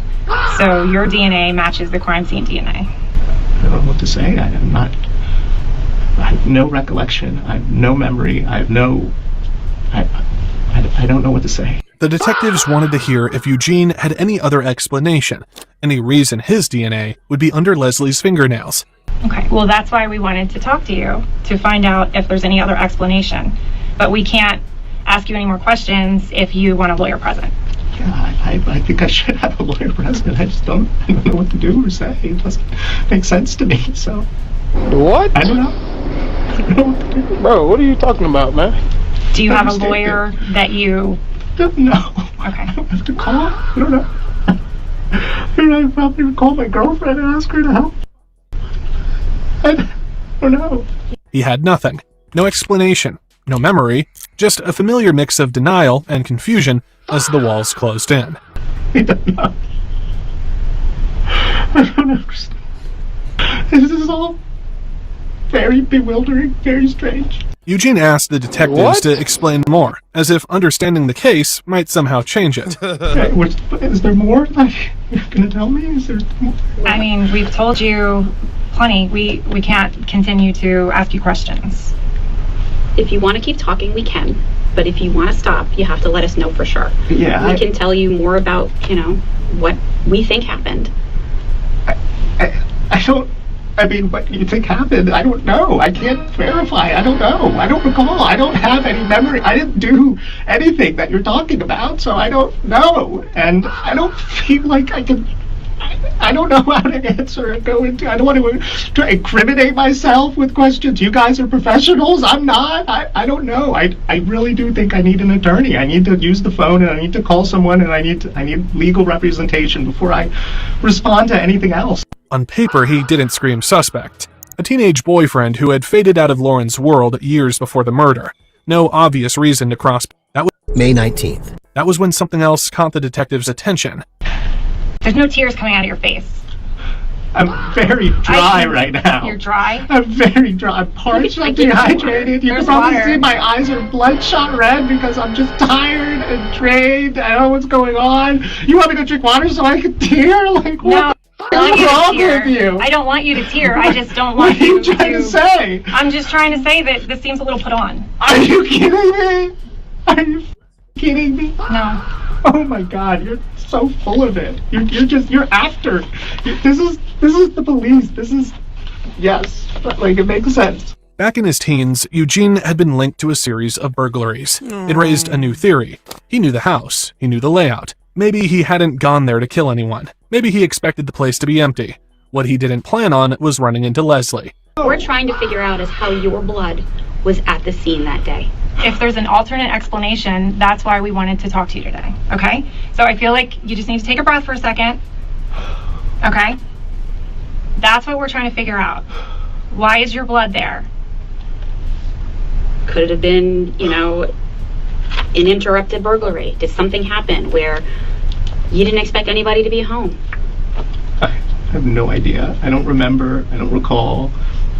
Again, you're asking me questions. I don't know. I'm not and asking you a question. You did. You just asked me a question, and I asked for legal representation, and you guys are very smug looking at me like I've done something, and of course it's innocent until proven guilty, right? By then, there was nothing more to say. As the interview wound down, detectives noticed something telling. Eugene had never directly denied the accusations. You keep saying you don't remember and you don't have any recollection. Well, but if somebody was not involved, it would be an adamant, I didn't do it. I didn't do it. I definitely didn't do it. Like, this is absolutely, I've been an alcoholic in recovery for years now. I've been sober for years. And there are many, many times in which earlier life wasn't great. Abusive father, issues that, but at the same time, this isn't something that I know I didn't do it. I know I wasn't involved. And I just don't understand how this has come to this. I don't know either. That's why we wanted to talk to you. I don't know why your blood is there also. I don't know. Wow. The only person that knows is Leslie, and she can't tell us. The interview ended. Eugene was escorted out and into custody. The evidence spoke louder than anything he said. He was charged with first-degree murder. In May 2025, he pleaded guilty to second-degree murder, admitting he killed Leslie but claiming it wasn't planned. The plea carried a sentence of up to 30 years. On August 28, 2025, he was sentenced to 22 years, followed by 5 years of probation. That was... Damn, he got off kind of light for that little murder, though, for real, for real. All right, we got another case to compare. We got a missing pregnant teen case uncovers disturbing father-son secret. Let's go. On December 23rd, the local police department received a call about a missing person. It's Savannah's family members who've turned up at the hospital to support her for her induced labor appointment. But Savannah isn't there. No one's actually heard from her since December 21st. So at just after 7:30 that evening, police arrive at her address to conduct a welfare check. They find her door broken open. Police, anybody here? Come back. So we got a full hallway down here. What's out to the patio? Police department. Police. Oh, what you got there, Greg? Police department. Aside from the door, there's no other signs of anything? Yeah. They're supposed to be in this. Can we check the hospital? Yeah, I think they checked all that. Nothing seems out of place in the apartment apart from the door. And Savannah's family have been calling around all the hospitals in the area. None of them have seen a patient by that name. And like I told you when I worked at a hospital, if you're not, if she doesn't put you on an approved list, they're not going to tell you if she's checked in or not. It's weird that the doctor's not checking it, but Her dad's only possible clue is her boyfriend, Matthew Guetta, who's also nowhere to be found. But you said he sent me that the boyfriend's a drug dealer, but shit, he's been assaulted in the past. He's been in trouble with the law before, but it's a big leap from drug dealing to committing murder. The guy's a dealer, but they're trying to. His parents have been calling. They call county. They're trying to do a missing person. Now the girl's dad is here. And hey, real quick, don't mean to interrupt, but I do got some super chat goals up there if y'all want an extra hour of streaming. And Jules is always nice. I appreciate it. Thank you for everybody that looked out so far. she's supposed to be induced today, and they took out the hospital. You know what I mean? And no show. So I don't know what's going on. But anyway, like I said, the door's kicked open. It doesn't look like there's no, the apartment's in order. You know what I mean? It's not in shambles or nothing. So it's actually pretty straightened out, pretty squared away. So there's no signs of any struggle or anything there. Everything's neat except for the door. You know what I'm saying? If someone left, there would be okay, we did a security check for people. We're not going to look through anything else. Okay, looks like they went through doors. No, yeah, there's no, the TV's there, everything. There's just they even made a nursery for the baby. Yeah. It's kind of. So were they arguing? Were they having an issue or nothing that y'all know of? In the past, no, but I mean, ahorita, right now, there's nothing going on. I mean, yeah, I know, I get you. That's what I'm saying. Well, you know, it gives us a little feedback on what's going on. I mean, I know that people have their issues on and off, but right now, they were excited to go have the baby, I guess, right? Savannah and Matthew are excited to bring their child into the world and start a family. But it's clear something's gone wrong. Something no one can yet guess at. On Christmas Day, Savannah's family comes to the police department to give more information that might help in the investigation. She and Matthew are still missing. We are here in search of Savannah. So as we talked about over there, we have our officers conducting welfare checks on the apartment to make sure that, one, we try to find out where Savannah is in the event that she comes back. I need to know, because I've been in contact with a couple of people today. I've been in contact with Matthew's dad, Gabriel Guerra, and he has not received any communications from Matt or Savannah since that Wednesday, Thursday. The day she was reported missing, the 23rd, was the Saturday. But they're not just here to provide a timeline. No, the revelations they have for the detectives are shocking. He was very controlling of her. He didn't allow her to have no social media, nothing like that. I remember back when her last Christmas, as a matter of fact, right? Christmas Eve, he beat her up so bad. At, where was this at? At the apartments off of Balcony Heights, right? Yeah, I-10, and the ring camera across the hall got everything. The cop was there by the time I got there. Gone. I mean, he was gone. They locked him up. Apparently, this incident with her boyfriend and the father of her unborn child, Matthew, wasn't the only issue between them. He's always been abusive to her, and I tell her I was in an abusive relationship with her dad, and I tell her constantly, you don't want to go through that. So that one time when he really hurt her, we called the cops and everything, and she still went back to him. As a matter of fact, as we speak now, he's not supposed to be there. Right. I noticed that. That was something I was going to bring to y'all's attention. So I noticed there was a past arrest on September 27th for assault BI against Savannah, and I saw that there was condition of bonds, no contact, right? No communication, no harassment, something like that. I believe that's where, and that might have been an update on there, but that's what the record check showed. So with that, does that sound consistent? Why? I haven't heard that he's heard him after that. Would she purposefully conceal that information from you guys? Yes. So it's not uncommon for her to be assaulted and then not say anything. On December 23rd, the local police department received a call about a missing person. So Matthew and Savannah weren't even supposed to be around each other, and now they've both gone missing. The detective has also spoken to Matt's. On December 23rd, the local police. So Matthew and Savannah weren't even supposed to be around each other, and now they've both gone missing. The detective has also spoken to Matt's father. He didn't know about the conditions of bond, but he admitted, he said, yes, my son, I know he's gotten physical with her. And he tells her, he has told his son, Matt, hey man, you got to walk a fine line because you're all over the place. According to dad, he kicked him out at 18 because he was out of control. I think in this instance, right, as far as everything that we have so far, that I believe that Matt does have a part to play in this, right? Here's the problem that we're facing. What offense do we have? What concrete offense do we have? In other words, do we have somebody that witnessed an assault that took place that night? No. Do we have surveillance footage? Not yet. Right. So if that does come to light, that is concrete. I can tell you right now, if I get that information and I see him beating on her, I'm going to walk a warrant right then and there. And I'm going to broadcast it, everything else. Without this evidence, they don't have the exigent circumstances they need to search the apartment in depth, especially because of something else they've now learned. At that time, the person who kicked the door open was Matt's dad. He originally, and this is what he told me on the phone, and he told me he did that because he was trying to get a hold of Savannah and Matt. He was worried. Now, again, I asked him, would you normally do that? Hold up, thanks for the jewels. Again, it's not my job to start pointing fingers and saying, hey, that doesn't sound right or not. That doesn't add up. But according to him, he said, hey, listen, Savannah, we're supposed to deliver that baby. I guess the baby is Fabian. And, that didn't happen. He said, I want to know what happened to her. Is she okay? And so he kicked the door. There was some confusion because initially when all this started happening, there was talk about the door and, hey, was there some type of kidnapping, right? Was there some type of people getting tied up? Because normally when you have doors kicked in, right, people are trying to do burglary with intent to commit assault or theft, right? Home invasion kind of deals. But that wasn't the case. With no sign of a struggle, not even the kicked-in door, the detectives have to consider that this missing persons case might be a domestic, and Matt is their prime suspect. I know you mentioned that there was a gun or a rifle. A big it was like a big one that had little holes, black with little holes, like Okay. something like that. Did it have? Was it like this long? It was like this long, and I saw a stack of money like that was still there. Well, when we went back, their dad was there, and he was downstairs already by the time I got there. And when I walked in, the guns were gone, the money was gone, and I was like, who came in here?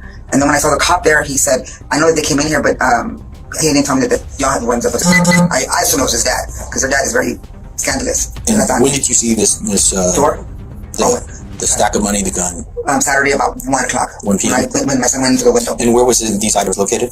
The big gun was on the sofa. The little one was in the closet. And the money was on a little nightstand on top of the dresser, a little nightstand. And you went in, why did you go in? Because I wanted to make sure that maybe something happened or Savannah, something was going on in there because they were not answering. And it was weird because, like I said, she was so excited about the day. I mean, what was the condition of the door at that point? It was normal. A gun and a stash of money is now missing from the apartment, and it was taken some time after Savannah's disappearance. I spoke to the downstairs neighbors, and they too agreed, like, he was bad. They would hear my daughter yelling and screaming for help sometimes. And like I told the lady, why didn't you call the cops if you were scared to go up there, She just, she was scared, Let me ask you this. I can really, speculate as to why, but I want your take on this. Why would Savannah stay with Matthew knowing that he's violent, he's already beat her up, assaulted her? In your opinion, why would she stay? I don't know. I'm gonna... I just feel like he was a narcissist. He knew how to manipulate her into believing things were gonna be great. And then when he would hit her, he would do exactly what he robbed her for innocence of a lot of things. So no external factors. In other words, what I'm trying to say is mentally, she wasn't hooked on any drugs that he was using. Never. The only thing that she tried was marijuana. And she didn't even like that. She never done any drugs. Never. But with Matthew as an alleged dealer, she was wrapped up in that world nonetheless. Did Savannah ever mention anything like that? Just say, hey mom, just I'm not dumb. That's what he was doing. Yeah, but did Savannah ever say that? She never actually told me that. She knew that I knew, and she just kept it like that. Like, in other words, saying anything that might have put her in danger. Hey, he's getting to a point to where, he owes money. Oh, no. She never told me anything like that. Matthew's a suspect, but they also have to consider that maybe his work has gotten them both in trouble. The kind of trouble that makes you disappear. Vanna did say that she was going to leave him after she had a baby. And I felt like because he didn't want that, he got possessive over her. And probably... How many times has she tried to leave him before her? She hasn't. Never. But I guess she was already at the point that she just cared about because of her baby. Her baby meant the world to her. So, because my thing is, right, again, I go back to, why isn't he answering the phone? Why isn't he calling me? Savannah's family leave the police department with more questions than answers. And when they do get those answers the very next day, they'll prove more tragic and more disturbing than they could have imagined. We got to keep the family back while they do their work. Are the doors open? Okay, maybe. SAPD. Should be an 18-year-old female, pregnant to term, and a 22-year-old male. A local resident has spotted Matthew's car, a gray Kia, parked outside an apartment building on Danny K Drive, seemingly abandoned. They call Savannah's family, and Savannah's family call the police. So I don't know how they got the tip, but we've been getting tips from all over the place. And so they got a tip. They started headed this way. I headed this way. The officers search the car as Matthew's family also arrives. They've heard there might have been a break in the case, but it's the kind of break the officers dread making. Holding up a sheet to keep it private, they found the dead bodies of Matthew and Savannah. Hi, this is Detective Alonzo with the Nevada Police Department. We have possibly a murder or suicide we're following up on. We just found a missing person's vehicle with 2 missing people inside. It's going to be obviously a homicide investigation, but I was told to notify the police officer to have a heads up for the there's some sort of rigor already sitting there. The BNK, thank you. It's kind of seemed like the body's been there for a couple of days. Appears to be gunshot. Savannah is found in the front seat with a gunshot wound to the head. Matthew's in the back seat. It looks like he's been shot in the head too, or shot himself. At least that's the officer's initial theory, a murder-suicide, especially with everything Savannah's family told him. But that theory quickly goes awry. There's no sign of the murder weapon, and Matthew appears to have been dragged into the car after his death. He's an innocent victim after all. This is a double murder, and the killer is still at large. Good afternoon. I'm Detective Goodwin, Jeremy Goodwin, with the San Antonio Police Department Homicide. Detective Goodwin is called to the scene to investigate. The steering wheel had apparent blood on it, as well as the center console.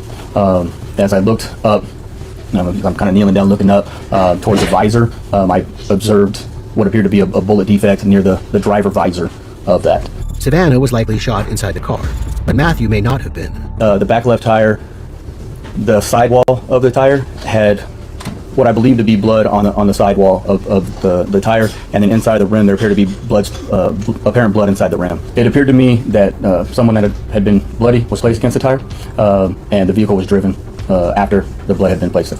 Armed with these clues, the detectives then access local surveillance cameras overlooking the parking lot. At 11:59 p.m. on December 21st, a Chevrolet van is seen pulling in. The truck bed cover is at an angle, like there's something jamming it open. Then, Matthew's Kia is seen coming towards the truck. So as a vehicle approached, another vehicle came, which appeared to be the victim's vehicle. It approached the truck with its lights off. The truck ends up turning its lights off as well. And then the driver of the truck gets out of the car and approaches the driver of the victim's vehicle. The driver of the truck gets out, takes a white towel, and appears to wipe down the outside of the Kia door where he touched it. He steps out. And when I observed that, it did not appear to be Matthew, as Matthew is very tall and lanky, and that individual did not appear to be that tall.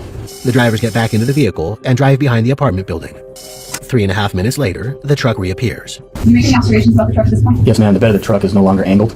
Doesn't appear off-center, but like I said, it appears flat. Matthew's a suspect, but they also have to consider that maybe his work has gotten them both in trouble. The kind of trouble that makes you disappear. Vanna did say that she was going to leave him after she had a baby. And I felt like because he didn't want that, he got possessive over her. And as though whatever was in the truck bed, perhaps Matthew's body, has been left behind. Detective Goodwin believes that at least one of the two men seen in this footage is the killer.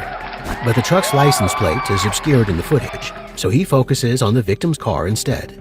The Kia is seen leaving the apartment complex at 10:22 p.m. on December 21st. According to GPS data, it stopped at Charlie Chan Drive at 11:50 p.m. and stayed there for 4 minutes. So I went to Google Earth just to see the intersection, see what was in the area. And when I did that, I noticed there was a truck that was very similar to the vehicle observed on 903 Danny K in the driveway of Charlie Chan. So I decided to research that address. And what did you find for your research? I found the residence of the location. The first one I found was Ramon Preciado. Matthew's internet search history shows he searched Charlie Chan Drive that same day. That makes it likely it was Matthew who was driving before they got there. But as seen on CCTV, it wasn't Matthew who was driving just a few minutes after they left. I was able to go to our driver's license database. I was able to view a photo of Ramon. And the listing on your DL has your height, your weight, and has a picture of you. He resembled the male observed getting out of the truck, very, very similar. Then I observed that he had a wife at the location, Murto Romanos. And then I checked the databases and found that they had a son, Christopher Preciado, who resided at the location. Christopher was the same age, or around the same age as Matthew and Savannah. On January 3rd, detectives visit the Preciados' address, and both Ramon and Christopher come out to meet them in the front yard. The detectives are interested in the cameras on their property.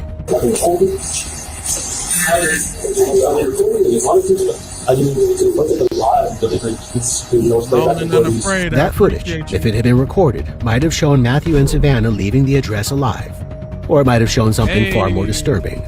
But apparently, it's only live. The detectives bring Ramon and Christopher to the police department for separate interviews.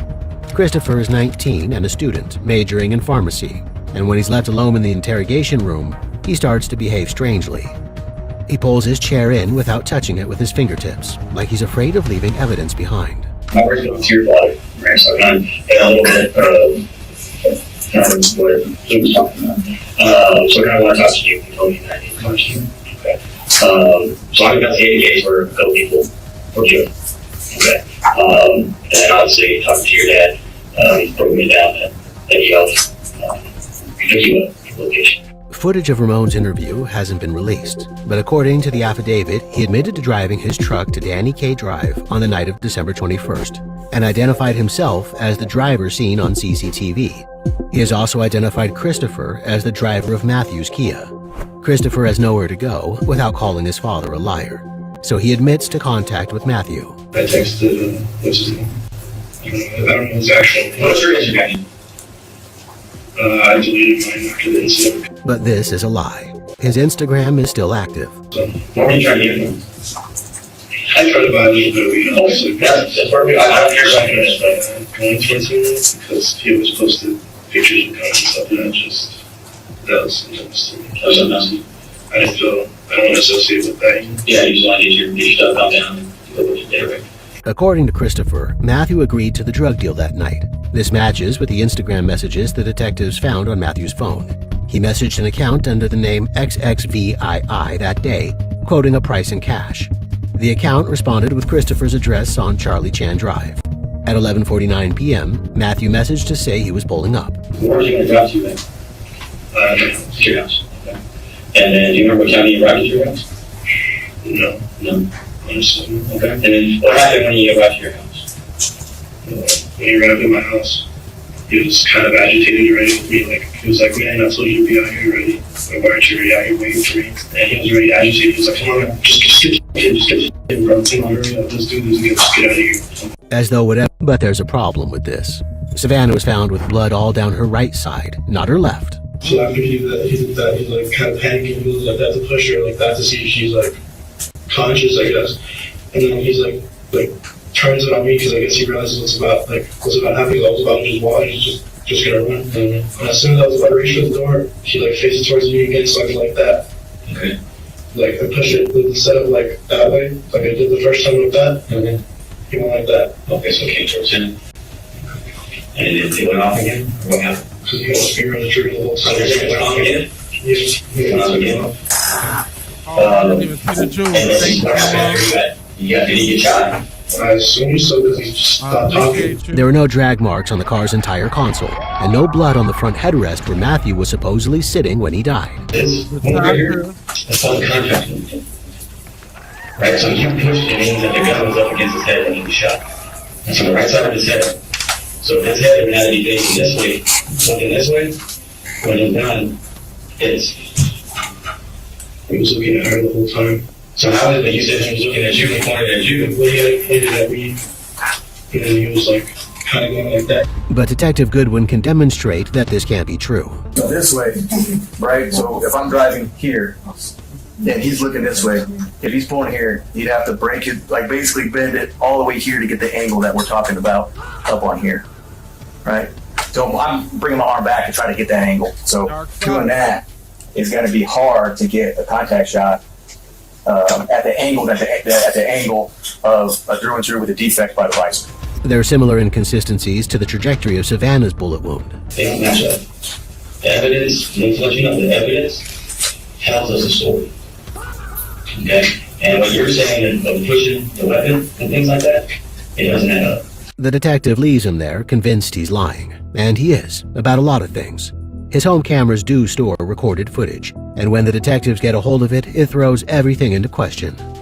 At 11:50 p.m., Christopher is seen heading out to meet Matthew's car. He's gone 2 minutes. Then he runs back into frame at 11:52, looking panicked. 30 seconds later, he hurries back to the car. Christopher claimed he didn't get out of the car at all. He also claimed he only called his dad for help, but his mom and his dad are both seen on the security cameras hurrying to get in the truck. His mom looks around for Matthew's car before she does. As the suspect truck leaves, do you make any observations about the bed of the truck? So when you look at the video, the bed of the truck as it's leaving, the driveway is flat and center on the defendant's dad's vehicle. The truck bed is uneven when it arrives at the apartment complex 4 minutes later. Sometime in that 4 minutes, something large was stored inside it, maybe the size of a person. This evidence presents the detectives with a different version of events. Christopher lured Matthew to his home and killed him, and Savannah as well. But why? It's more CCTV that will lead the detectives to the answer. Matthew was seen on his apartment building's CCTV at 8:44 p.m. on December 21st. I can observe some jewelry on his neck and what appears to be rings on his right hand.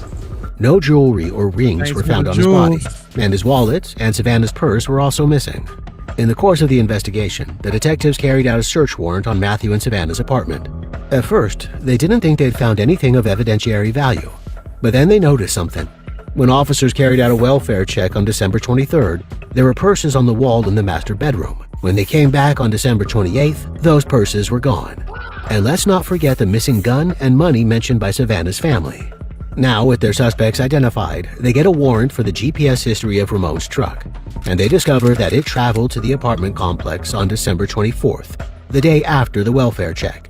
It's also seen on local CCTV. And so a potential motive begins to emerge. Christopher claims Matthew tried to rob him, but the detectives now believe it was the other way around, and it cost Matthew, Savannah, and their unborn son their lives. With them dead, Christopher ransacked their place for valuables.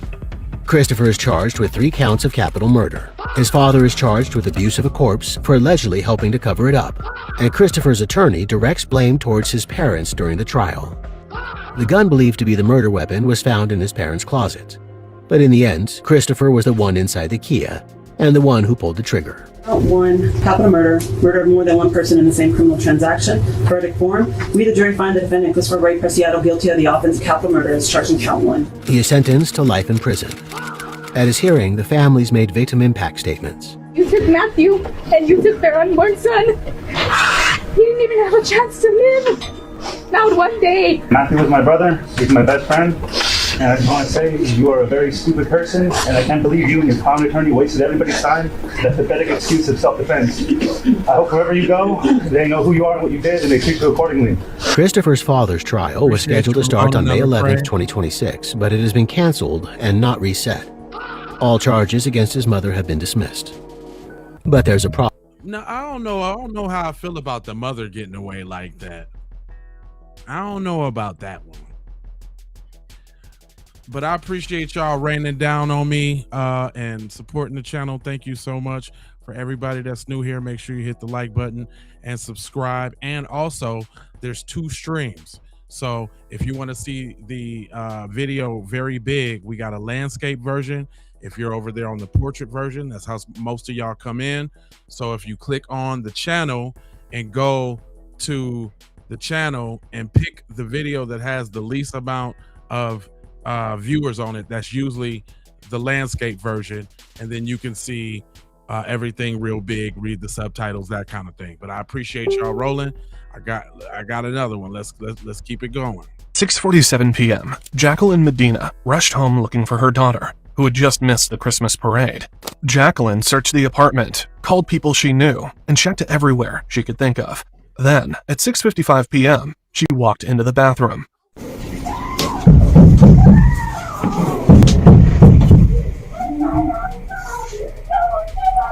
Her screams echoed through the apartment walls. A neighbor heard them and pulled out her phone to record what was happening. Jacqueline had found her daughter lying in the bathtub. Sheriff's office, location and emergency. Please come to my house. Okay, what's going on? My daughter's dead. My daughter's dead. Okay, ma'am, how old is your daughter?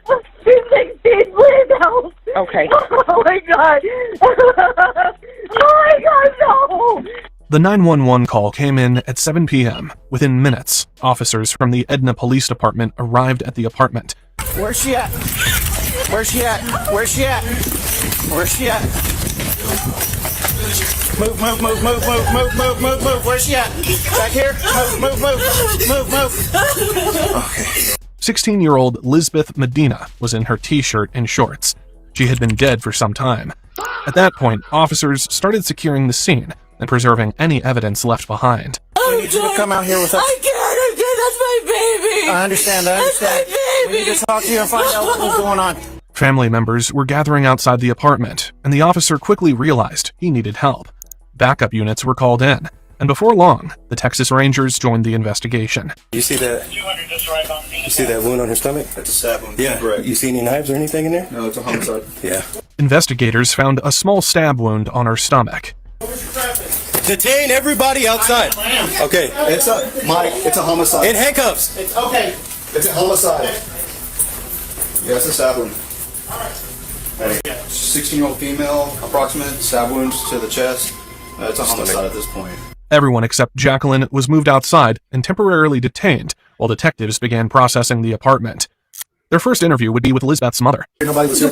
Nobody at all. No, I walked in and I looked in her room and I was yelling her name, like, Liz, where are you? And then I went in my room and I was sitting on the bed just calling their friends and calling people. And nobody could tell me. I called the coach and she said she hasn't seen her all day. Jacqueline Medina called her coach because Lisbeth was a junior varsity cheerleader at Edna High School and was supposed to be participating in that day's Christmas parade. Jacqueline rushed home to change her shoes before heading back out to watch the parade. She waited along the route hoping to see her daughter pass by, but Lisbeth never showed up. And I was like, okay, well, that doesn't seem like that's her. She would have called me if she was feeling sick. She would have texted me. She hadn't called or texted me all day. Her phone kept going to voicemail. And then I went into the restroom and I found her. Jacqueline also confirmed that the clothes Lisbeth was wearing were the same clothes she had slept in the night before. Meanwhile, investigators discovered something troubling. Lisbeth had suffered multiple stab wounds. Oh, hold on. Dang it. You gotta take more pictures. I got more stab wounds on her shirt. Her shirt's torn the hell up. A lot of stab wounds. And her shirt's completely torn up with stab wounds. And she's wet. Bottom part of the shower curtain is covered in blood, too. Is she on the shower curtain? She was not on the shower curtain. Shower curtain's it's like she got rolled in the tub. There's constant smears from the top crease all the way down to where she lays. At 6:47 p.m., Jacqueline Medina. With that many wounds, investigators expected to find blood throughout the apartment. Instead, nearly all of the blood evidence was concentrated inside the bathroom. To detectives, that didn't fit. It raised the possibility that Lisbeth had been attacked elsewhere in the apartment, moved into the tub afterward, and that the shower had been turned on to wash away evidence. That theory also explained why Jacqueline didn't immediately notice anything unusual when she came home. In fact, she hadn't returned alone. Lisbeth's two best friends, Johnny and Jocelyn, along with her boyfriend Derek, had come with her to help look for Lisbeth. Yeah, the kids were out here. They're already there? Yeah, because I called them. I was like, I need to go find Liz because I can't find her. And they know where she's at all times. They have a 360 app. So I was like, we need to go find her. Oh. And they showed up. At first glance, the scene looked like a burglary that had gone wrong. Investigators were still processing the apartment, but one detail stood out right away. Lisbeth's phone was missing. See if you can get the boy, because we don't know where the phone's at, but we can at least get a last location of the phone on that 360. Okay. Outside, Lisbeth's friends struggled to process what had happened. Despite the emotions, they helped investigators piece together Lisbeth's final movements. One clue came from her phone's last known location. It wasn't her apartment. All right. Her location's on there too. How do you see her location? Was 1017 today? It's County Road 406. Appreciate the love, Joe. Phone data revealed something unexpected. Lisbeth never made it to school that day. Instead, her phone placed her at a house on County Road 406, less than a mile away. The problem was, nobody knew why she would be there. At 10:17 a.m., it shows her location on County Road 406, and it's not here. Okay. Detectives had a lead they could actually follow. Now, they needed to see that location for themselves. That was at 10:17 a.m. today. He messaged her at 7-something in the morning to no response. And he messaged her at 11:13 with no response, okay? So she's been here for a while. So that 10:17 mark on that 360 app, we need to go try to find it. Yeah, I agree. Officers headed straight to the address. Police! Police! I'm going in here, watch. Ready? Go. Police! Hold the hallway. Open the door. Police! Hey. The house was empty. No clearing. One more. Clear. Investigators soon learned the property was listed for sale. That explained why nobody was there. It didn't explain where Lisbeth's phone had gone. The lead had gone cold. The next morning, detectives returned to Lisbeth's apartment complex looking for answers. This time, they focused on the neighbors. One woman said she heard something. This area was very loud crash, almost like, I don't know if something was falling or what the sound actually was, but I assumed my very active child had knocked something over in the house. So I jumped up out of the bed. I ran through my house to see nothing had been disturbed in my house. On my way back into my bedroom, I heard another crash in the same area. She remembered hearing 2 loud crashes coming from the bathroom area below. When she stopped to listen, she heard something else. I heard the shower in the master bedroom. How long would you say the shower was on? Maybe about 15, no more than 20 minutes, because I then got up and showered myself. If she could hear the water, investigators wondered what else might have been heard. I did not hear any screaming. My dog, as you see, he's super alert. He didn't do any random barking. Like, he hears the slightest dogs walking through, he normally goes off. Detectives asked her, what time did she hear it? 10 in the morning and noon. And I want to say it was closer to 10 and 11 because... If that's true, Lisbeth may have been killed around 10 a.m. It narrowed the window investigators had been searching for. On December 7th, detectives followed another lead. A nearby resident had surveillance cameras that may have captured someone leaving Lisbeth's apartment. It's censored. It's motion censored. So like when he's running across, it grabs him and it follows him all the way to the car. The footage showed a man running from the building at 10:16 a.m. He then got into a silver Ford Taurus and drove away. The timing immediately caught investigators' attention. Detectives showed the image to Jacqueline Medina. She didn't recognize him. Detectives then sat down with Jacqueline and began rebuilding the day's timeline minute by minute. Put something on quick and then run back over to be hurry. That's exactly what I did. I just left the door. And when I got home, I had seen her car, which was awkward because usually she would take to school. And since it had been making noise, we waited until the last 12 went by. And I said she didn't show up. And the kids, which was Jocelyn, Johnny, and Derek, were across from me. It was a quick stop at the house, but still, she noticed something that seemed unusual. At the time, she didn't think much of it. She assumed someone may have given Lisbeth a ride to the parade. So she left and hurried to the event. So I decided to drive back to the house. So I decided to, Johnny called me the house. And Johnny called me when I was on my way to the house, and he said, where's Liz? Tell me she wasn't going to be in it. But since she was sick before, the day before, I said maybe she felt sick and didn't feel like participating.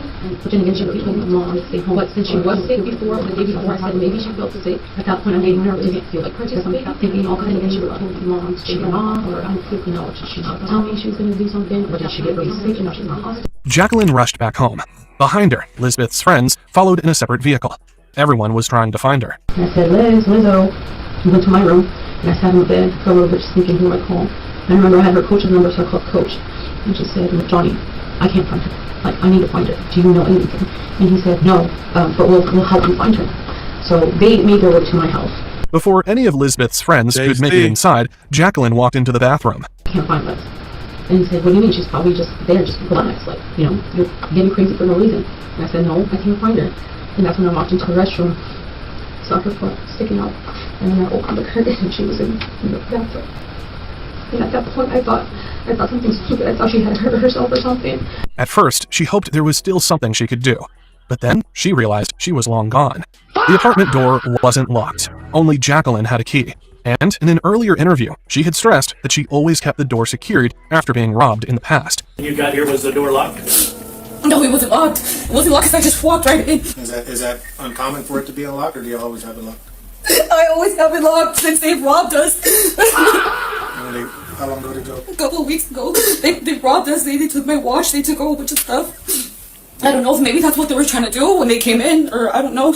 Investigators were already considering the possibility of a burglary gone wrong, and this immediately caught their attention.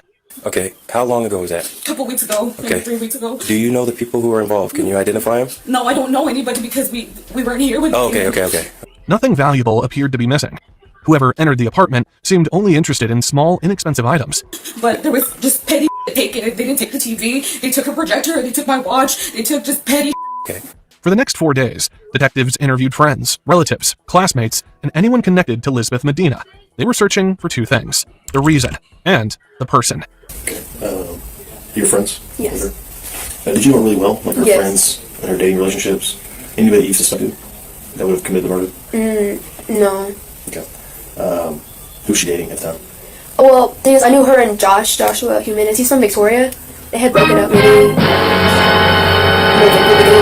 And then Joshua was like best friends with Derek, and Derek was the boy she was talking to before she passed away. Could the answer be hidden somewhere in her relationships? Was he ever abusive? Maybe verbally abusive, but not physically abusive. There was a BB gun inside the room. Oh, okay, all right. Yes, airsoft gun? yeah. BB gun? Okay. So, detectives turned their attention to something else. The hoodie worn by the man seen on surveillance footage. Would you ask him if he has this shirt right here? With that logo? Oh, no. No? He said no.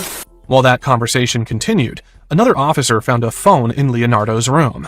They called in the 16-year-old brother. Which one is it? This one right here. Where'd this phone come from? No, that was my old phone. That's your phone? Yes. How long have you had it? 2 years. 2 years? Does it work? Yeah. So, is that the phone you use? You call people with? No, that's my phone. Okay. That's just coming for games. That one's just for games? Yeah. Okay. I just found it. You just found it? Yeah. Where'd you find it at? My brother gave it to me. Okay. It was like a long time ago. What's your name? Leo. Leo? Okay, when did your brother give you that phone? Today. Today? Yeah. Okay. Have you been texting people? No. No? You sure? Raphael voluntarily agreed to provide a DNA sample and accompany investigators for a formal interview. Raphael was transported to the station. Meanwhile, another team stayed behind and continued searching the house. Then came another discovery. A hoodie matching the one seen on surveillance footage. And it's like a brown logo, so I can see why he's wearing those brown shoes with bleach on it. A background check added another piece to the puzzle. A year earlier, Raphael had been arrested for burglarizing a building. Investigators immediately took notice. Lisbeth's apartment had been burglarized just weeks before her murder. The connection was hard to ignore. Because this is from a previous burglary on November the 13th. We have the box in our office, or at least one box. Then they found what they had been looking for, hidden inside his closet. That's it. That's it? This one's over here. That one? Picture of it. Yeah, right here. And the case is at the take a picture and send it to. It was Lisbeth's actual phone. Detectives now believed Raphael had removed the SIM card from her device and placed it into another phone before giving it to his younger brother. Dark The search wasn't over. Investigators uncovered a hidden stash concealed deep inside a floor vent.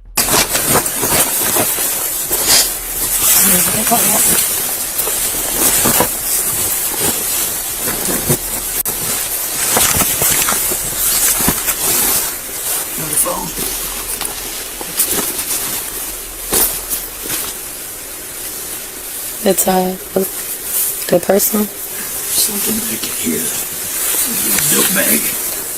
It's a clothes bag. By this point, the evidence was beginning to stack up. The more they searched, the more items they found linking Rafael Romero to Lisbeth Medina's murder. There's a camera. Yeah, that probably belongs to a victim. While investigators continued searching Raphael's house, another team sat down with him at the station. Brad Johnson, Texas Ranger, in the room with Shane Staley, Texas Ranger, as well as Rafael Romero, and Sheriff Deputy Herman Romero with the Fake Sheriff's Office. Raphael wanted to clear his name, so he agreed to keep talking. For now, he appeared willing to cooperate. No. No? Do you ever drive to Edna? Do you go there, to the town? One time. One time? When was that? 3 weeks ago. Hey, Raphael, did something happen this week that you need to tell us about? You sure? Nothing happened that you feel like you need to tell us about it? Seguro. Sí. Que no hay nada que pasó. Investigators put Lisbeth's phone record in front of them. Do you see it? ¿Sí lo miras? Sí, uh-huh. I know who that phone number belongs to. Él sabe de quién la persona es de ese número. And that's why we're here talking to you. Y por eso estamos aquí hablando con usted.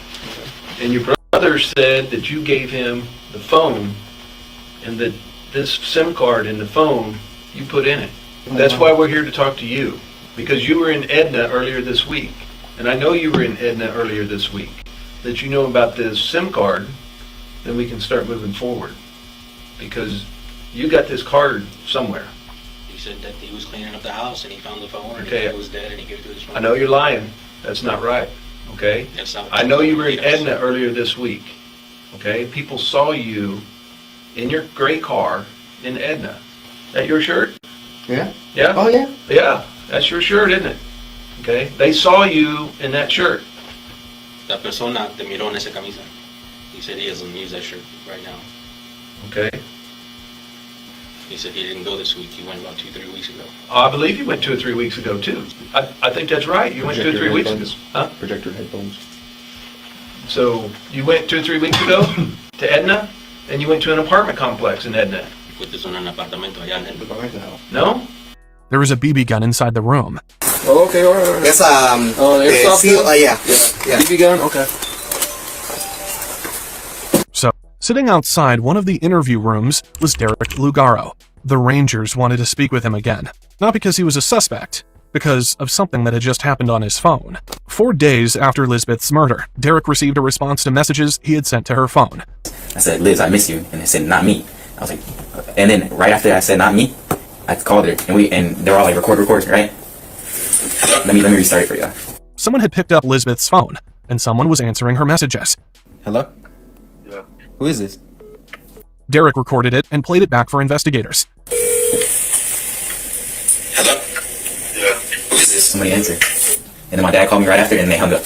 Okay. Yeah, you're good.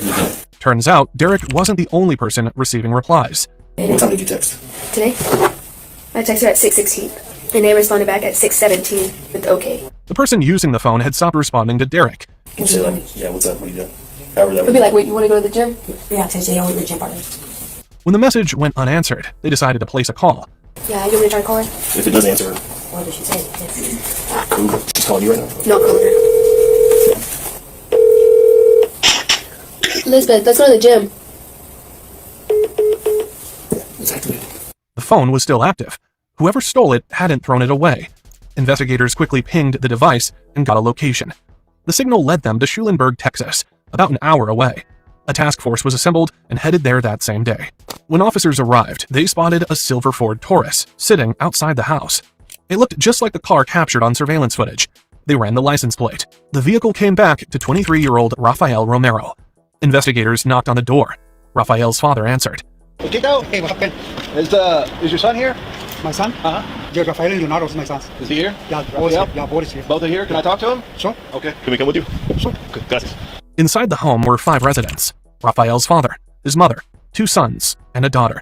Rafael was the oldest of the children. Yes, sir. Rafael? Yes, sir. Hey, how are you? Good. Can we turn this light on, sir? Anybody else here? My wife, my daughter, and my other son. Okay, your other son. What's his name? Leonardo. Leonardo? Yeah, Leonardo, okay. Hey, you want to have a seat here? We just want to talk to you for a few minutes. You're not under arrest, but would you come down to the police department and talk to us? Okay, the other thing we're looking for some evidence, some property that came from somebody's house. And one of the things is a cell phone. Would he be willing to let us look around and search his room for that object? Yeah. Yes, good. Okay. Do you have a cell phone? You have that one? Yeah. Okay, he's got that one and an older one for a long time? Which room is yours? Okay, back right. Is it okay if they go in there and look for that other phone? Yes, it's okay? Okay, thank you. Do y'all work? This is right. So far, Rafael had been cooperative. Officers began searching his room.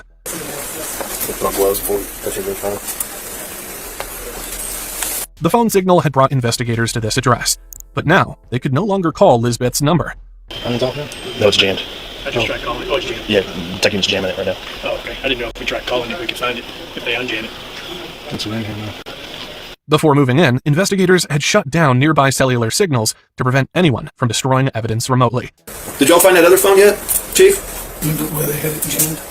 Too bad. I had to let it go. He's going to call it again. Okay. The first search moved quickly. No phone. No obvious evidence. Nothing in Rafael's room connected directly to Lisbeth. So investigators expanded the search.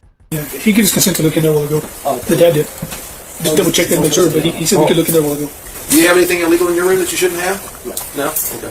Is it okay if they go in there? Oh, yeah. They're looking for his phone, I guess, so that's okay? The search moved to the next room that belonged to Leonardo, Rafael's younger brother. While officers searched, another investigator continued talking with Rafael. Do you have anything illegal in here? No. No drugos, no pistolas? Sitting.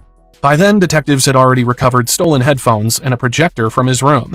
Those items had been taken during the burglary at Lisbeth's apartment 3 weeks before her murder. That's yours? Okay. That came from an apartment in Edna. Eso vino de un apartamento allá en Edna. No. They got your picture. Ese lo tenía antes de comprar mi tele, usaba ese. He said before he got his TV, that's what he used. Raphael denied everything. So, detectives started laying out the evidence piece by piece. ¿Te parece a ti? It looks like you, doesn't it? Huh? That doesn't look like you? Here, let me zoom in. And we found that shirt in your closet, right? Yeah, I don't know esa camisa. I just showed you that shirt, right? How about this? It look like you? Tenemos más fotos. Okay, es tuyo. De tu carro. Oh, at the apartment complex. Ahí en el apartamento. So can we move forward? Can we stop lying? You were at the apartment. Di la verdad. That's you. Your car's at the apartment. I'm not going to show you all the pictures, but there's more pictures of your car. No te voy a enseñar todas las fotos, pero... So, while we're here talking, the only way you can help yourself is to tell the truth. The whole truth. Don't leave parts out. Eventually, the evidence became impossible to explain away. Raphael stopped denying that he had been there. He admitted he was at the apartment complex, but that was as far as he was willing to go. Okay. He said he went there to try to find work. To work on the remodeling of the... So you were at the apartments? Where this was at? That picture I showed you, that's you at those apartments, right? Yes. See? That is. Okay. Thank you. He couldn't remember. I couldn't remember. Did you talk to anybody there about work? No? He was looking around, he couldn't find anyone. Okay. Why did you run leaving? Why are you running?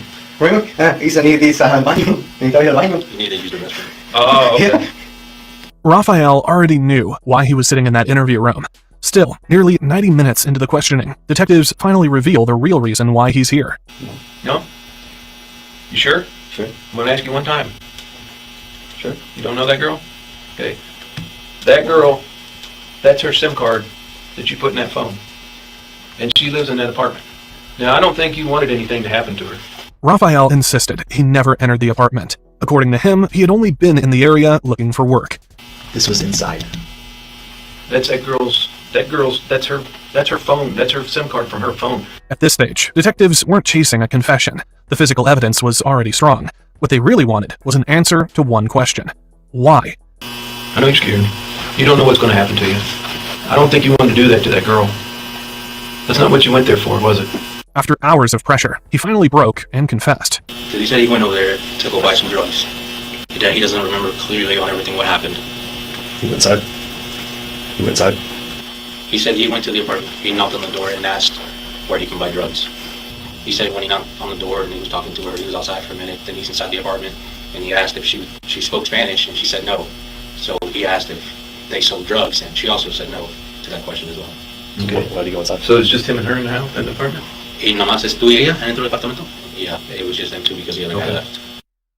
He said that he thought she was very pretty. He told her and he wanted to get her phone number, and she said no. And he got very angry, and he's not sure what happened after that.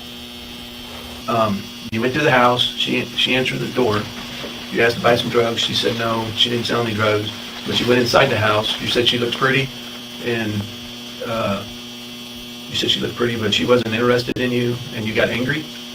Good. He said that's what happened, but after that part, I'm not quite sure what happened after that. Okay. Hey, Raphael, the only way you're going to feel better about it all is tell us everything.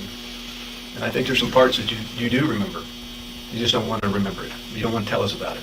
By then, detectives had already recovered stolen headphones and a projector from his room. Those items had been taken during the... He admitted entering the apartment while Lisbeth was home alone. He admitted she rejected him, and he admitted that rejection sent him into a rage. After that, he claimed his memory went blank. All I remember is getting angry. No sé por qué lo hice. I don't know why I did it. Because I killed her. Raphael acknowledged killing Lisbeth, but even then, he refused to explain exactly what happened inside that apartment. Raphael was willing to accept responsibility for the murder. With the murder confession secured, investigators arrested him. Detectives also recovered Raphael's journal. After translating it, they found entries that revealed a pattern. The journal described his habit of stealing women's underwear. Detectives had taken Raphael back to Lisbeth's apartment. They hoped returning him to the scene might trigger details he claimed he couldn't remember. Did you knock on this door? Okay. How many times did you knock? Good times. Okay, then what happened? Inside the apartment, Raphael repeated the same story. He said everything disappeared from his memory after Lisbeth rejected him. Investigators then brought him into the bathroom. This is where Lisbeth was lying dead. estaba Elizabeth muerta. He said he just remembers her being laying in the tub with the water on. In the end, Raphael confessed he had burglarized Lisbeth's apartment on November 13th. Then, on December 5th, he returned. According to his own statement, he went back looking for more underwear to steal. Instead, he encountered Lisbeth Medina, and her life ended that morning. This case started like any other ordinary day, a mother expecting to see her daughter. Then, in a matter of hours, everything changed. For Lisbeth's family, there's no explanation that could undo what happened inside that apartment. No confession could give them back the future they expected to have with her. But after nearly 2 years of investigation, they finally got an answer. In September 2025, Rafael Romero pleaded guilty to the murder of Lisbeth Medina, aggravated robbery with a deadly weapon, and burglary of a habitation. The court sentenced him to 2 life sentences, plus an additional 20 years. For the rest of his life, he will live with the consequences of what happened on December 5th, 2023.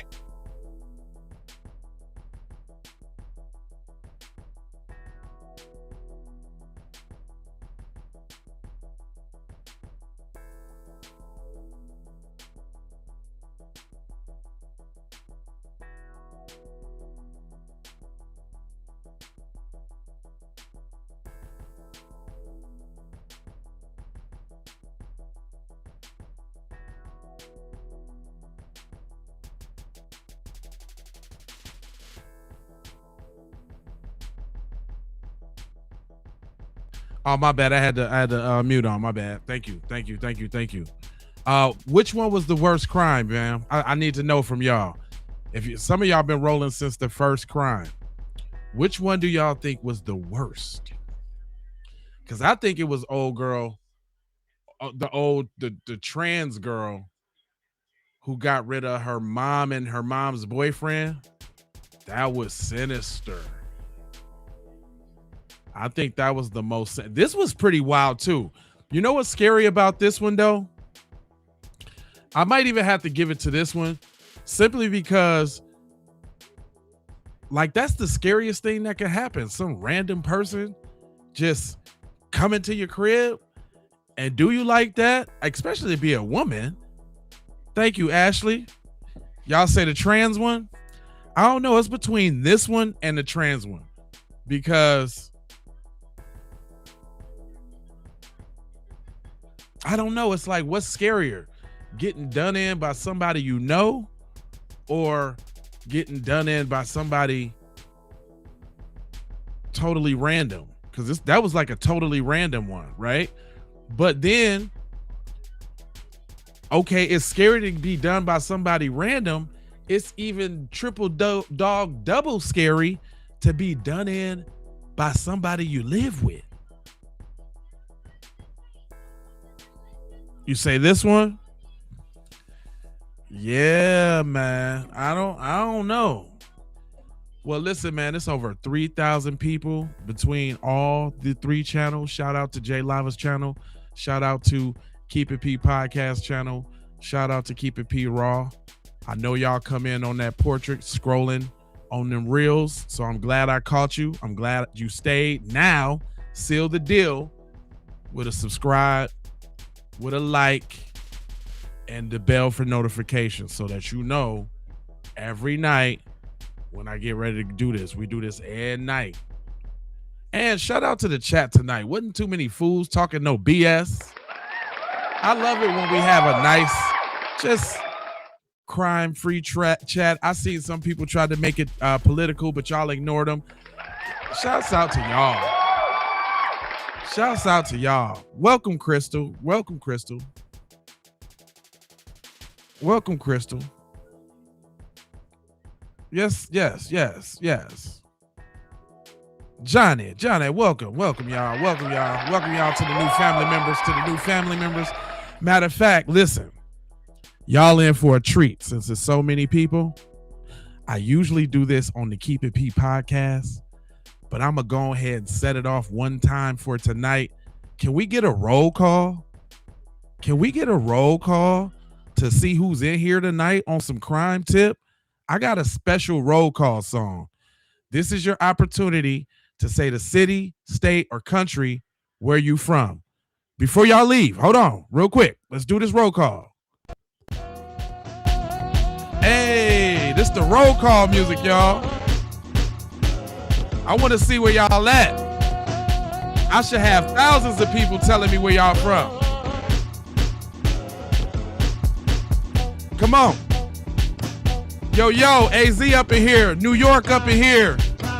Hey, New Jersey up in here. United Kingdom up in here. We got Atlanta, Georgia up in here. Hey, come on. We got England in here. We got Phoenix, Arizona up in here. We got Inglewood, Michigan, Louisiana, Lake Charles, Louisiana, Tucson, Arizona. Hey, we got the land. We got Alabama. We got Miami 303. We got Salt Lake City, Utah. We got San Diego, California. The UK is definitely up in here. We got Pasadena, California, Texas, Boston, Massachusetts, South Jersey, Greensboro, North Carolina, Sterling, Alaska, Las Vegas, baby, 310. Birmingham, UK, Hartford, California. Hey, Craig in the house all the way from Orlando. We got Florida. We got Folsom, California. We got South Carolina. We got California, Miami, Michigan, Minnesota, ATL, Texas, howdy. Woo! We got Germany in this thing, Connecticut.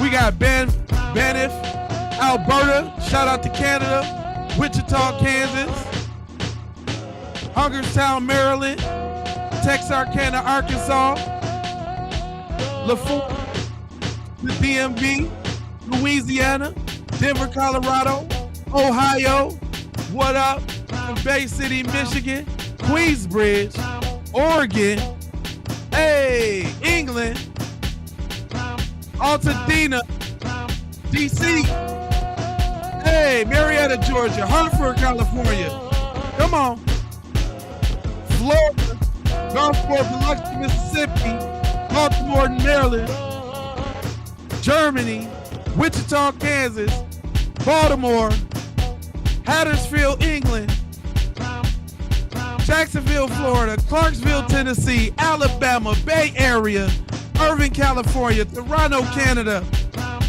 Vineland, New Jersey, St. Louis, Oregon, Connecticut, Detroit, what up, though? Denver, Sydney, Australia, Marietta, Georgia, Wichita, Kansas, Sacramento, California, Ocean Springs in this joint. Shout out, Justice for Nolan.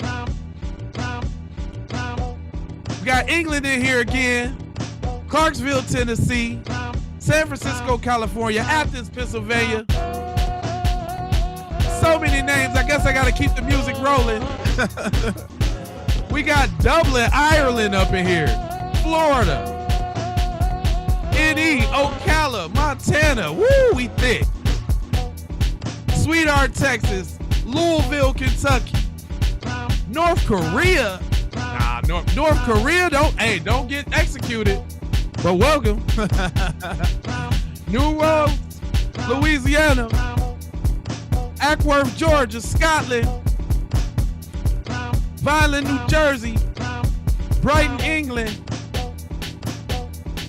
Milwaukee, Wisconsin, Scotty in here, Auckland, New Zealand, Brightmo, Michigan,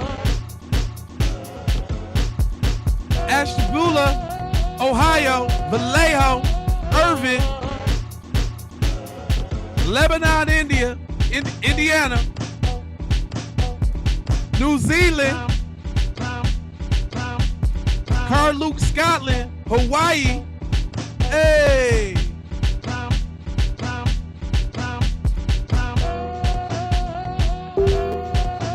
Lake Charles, Louisiana,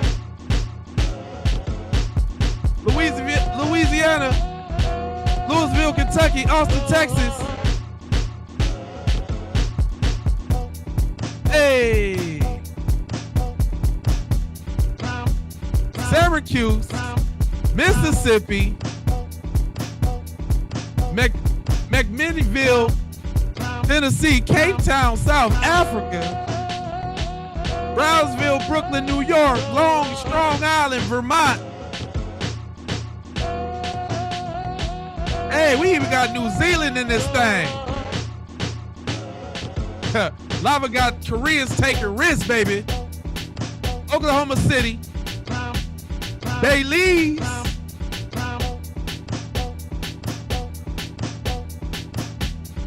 Newcastle, Mike Hawk, Ohio, Georgetown, South Carolina, Tucson, Arizona, Cape Cod. Yee! Yes, sir. New Zealand in that thing. Edinburgh. Scotland on a Saturday morning. Hey! Virginia Beach. Virginia Beach.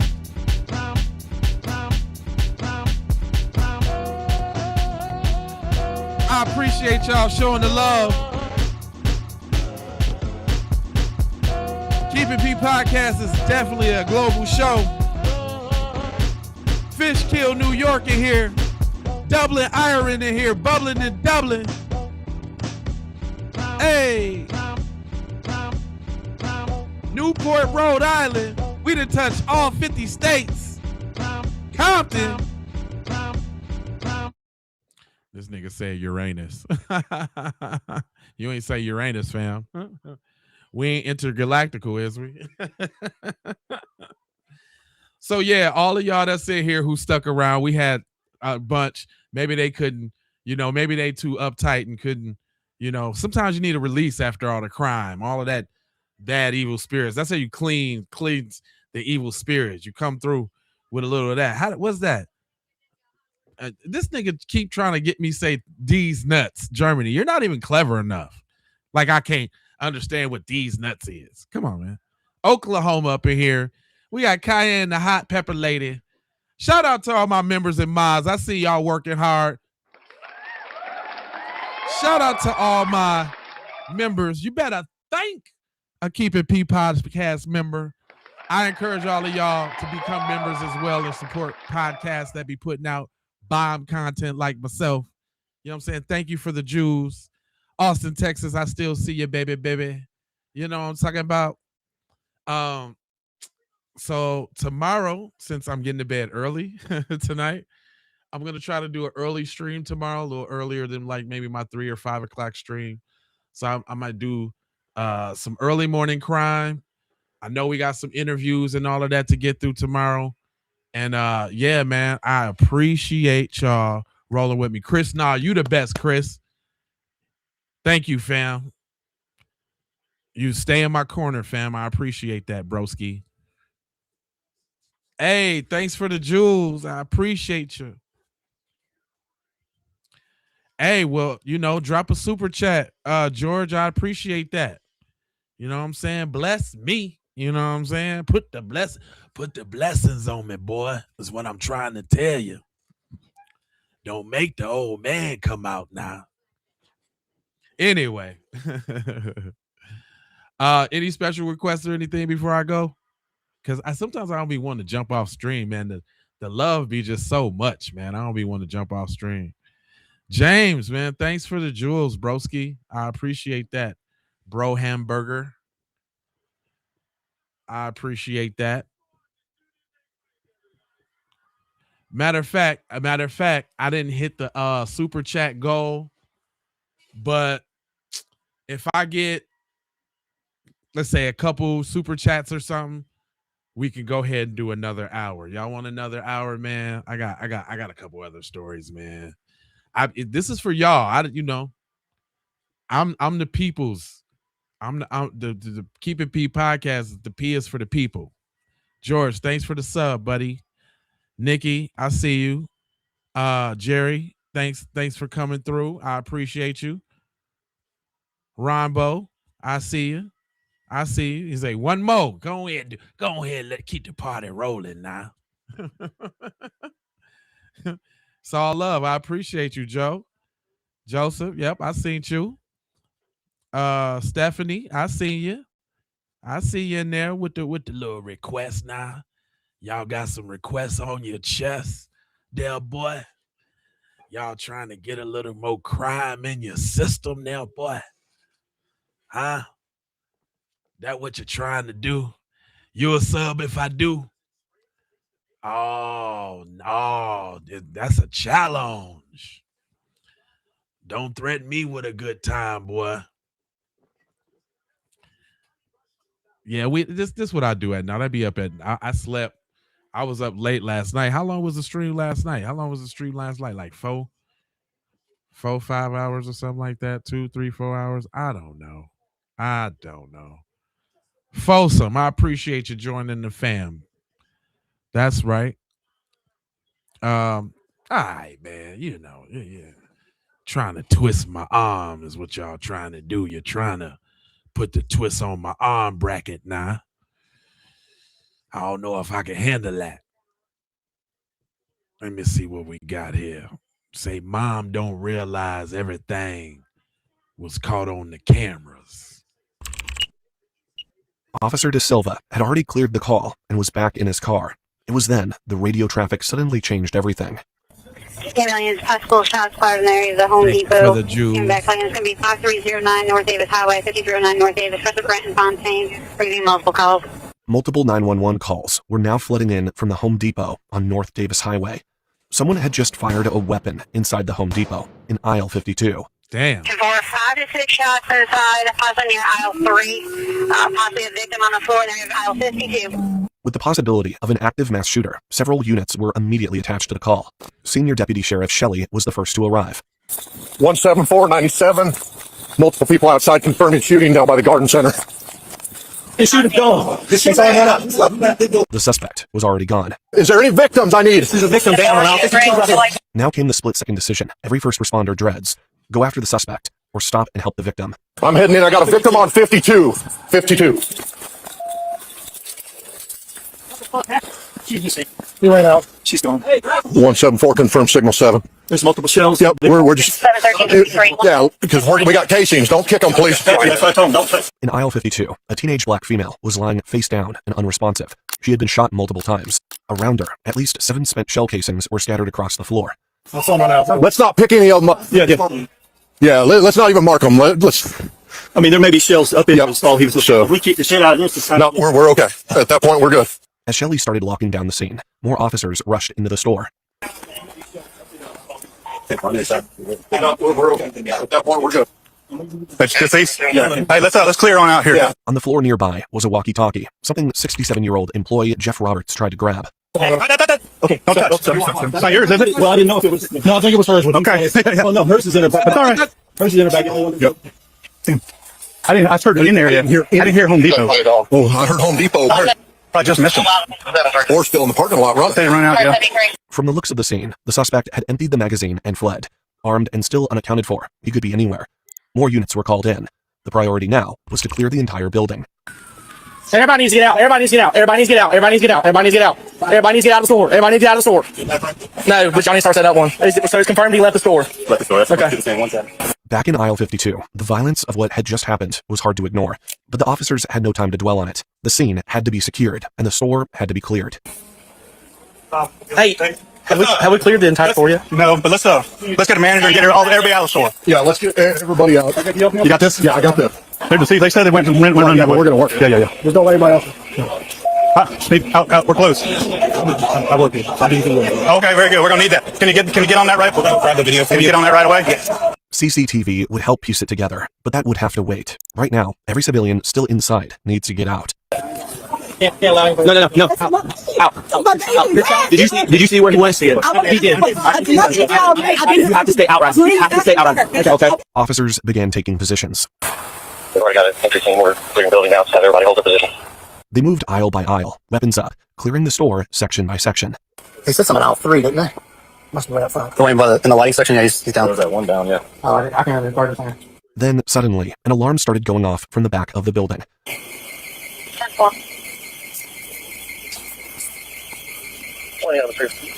This alarm likely meant someone had just gone through the rear exit. Uh-oh, hot on the trail. Units were immediately redirected to check the back door from outside.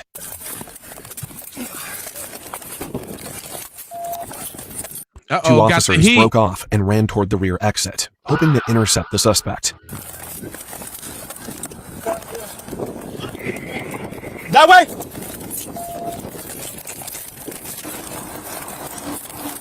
Y'all see where he went? There was a girl maybe behind us, but that door locks automatically. So I don't know if there's somebody in there that got shot. Okay. If he wasn't outside, that meant one thing. He could still be somewhere inside the store. On you. Go. All right. All right, we're up. Come on, yeah. Hold on. All right, we're good. Go.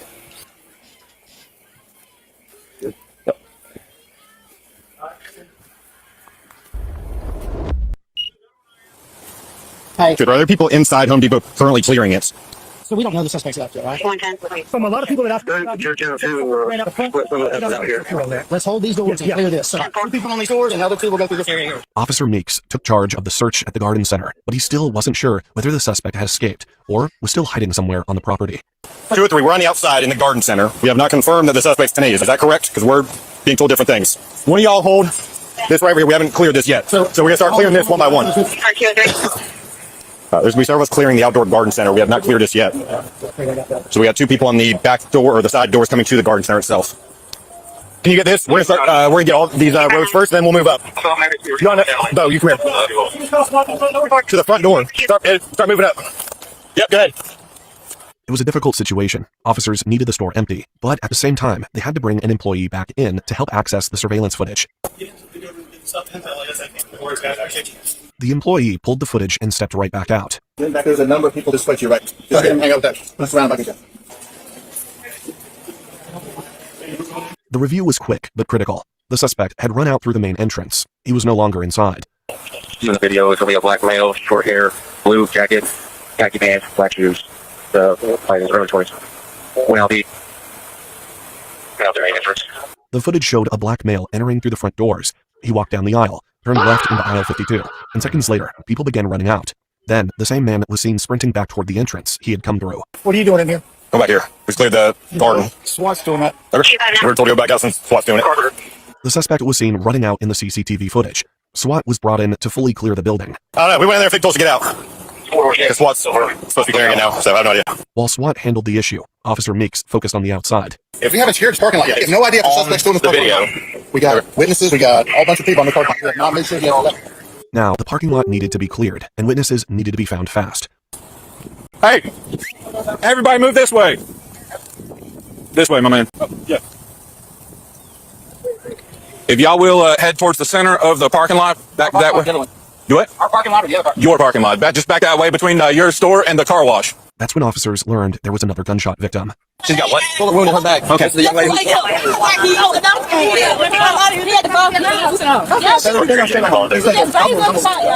That's Tiana Thomas. She was working in the same aisle 52. When the shots rang out, she turned and ran toward the garden center. As she reached the end of the aisle, a bullet struck her in the back. Yeah, that's a strike. That's a strike. Stay right here. We'll get somebody to come look at you.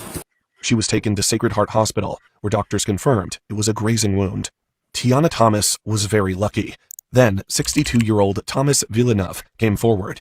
He told Officer McCracken he had been sitting in his truck when he saw the suspect running toward him. What happened? Okay. What you got? That's my truck right there. I see my truck. I just loaded up outside the truck. I saw the guy run around the corner. He had on a blue jacket, black male, 25 to 30, 6'1", slim build. He had a Glock 19 in this hand running. And when I saw the Glock, I'm like, oh shit. So black male around in his 20s, 6'1", Glock 19. Mostly blue with white stripes on the sweat jacket, workout jacket, zip up the front workout jacket. I think he got in a black Cadillac SRX.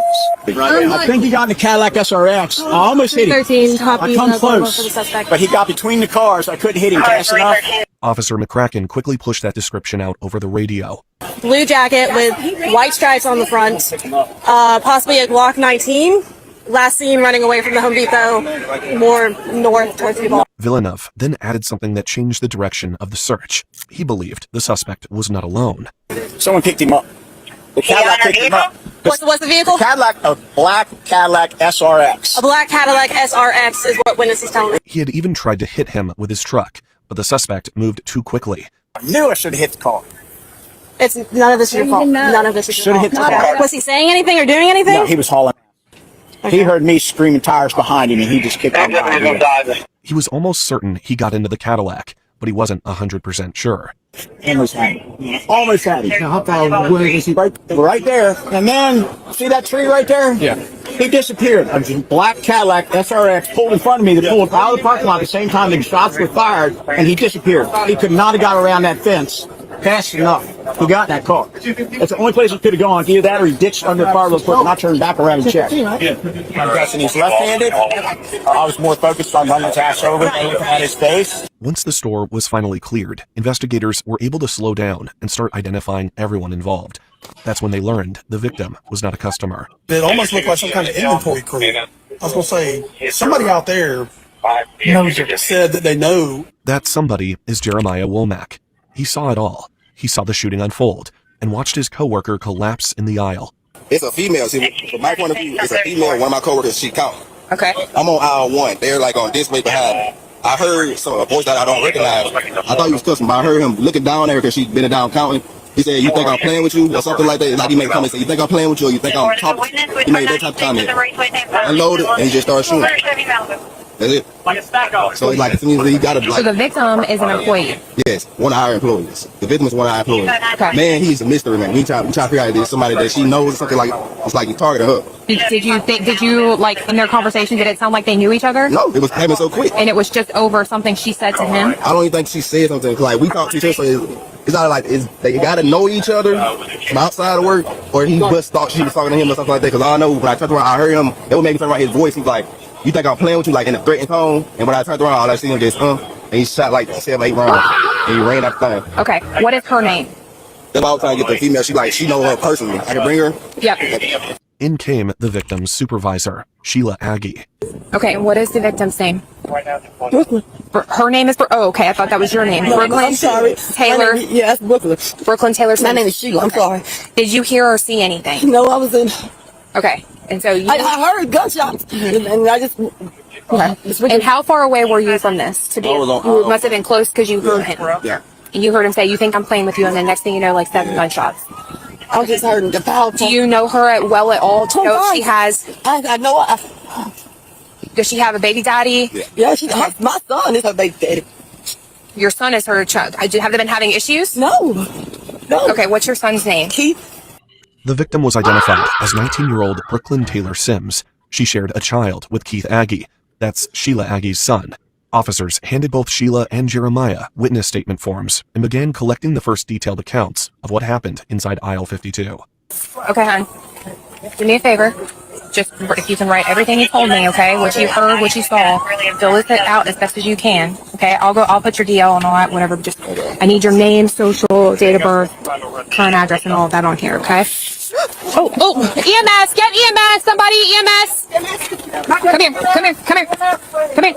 Hey. All right. Okay. All right, now! Someone get somebody now! Hey, breathe. It's okay. We're getting EMS, honey. Okay. Her son has a child with her victim.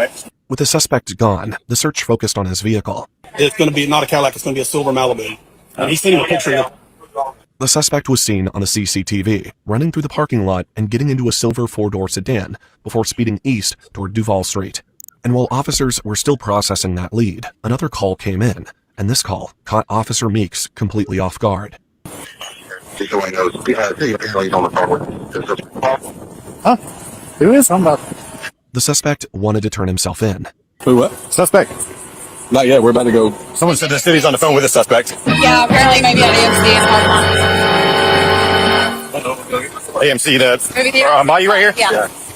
Law enforcement units arrived at Bayou Plaza, where the suspect was taken into custody without incident.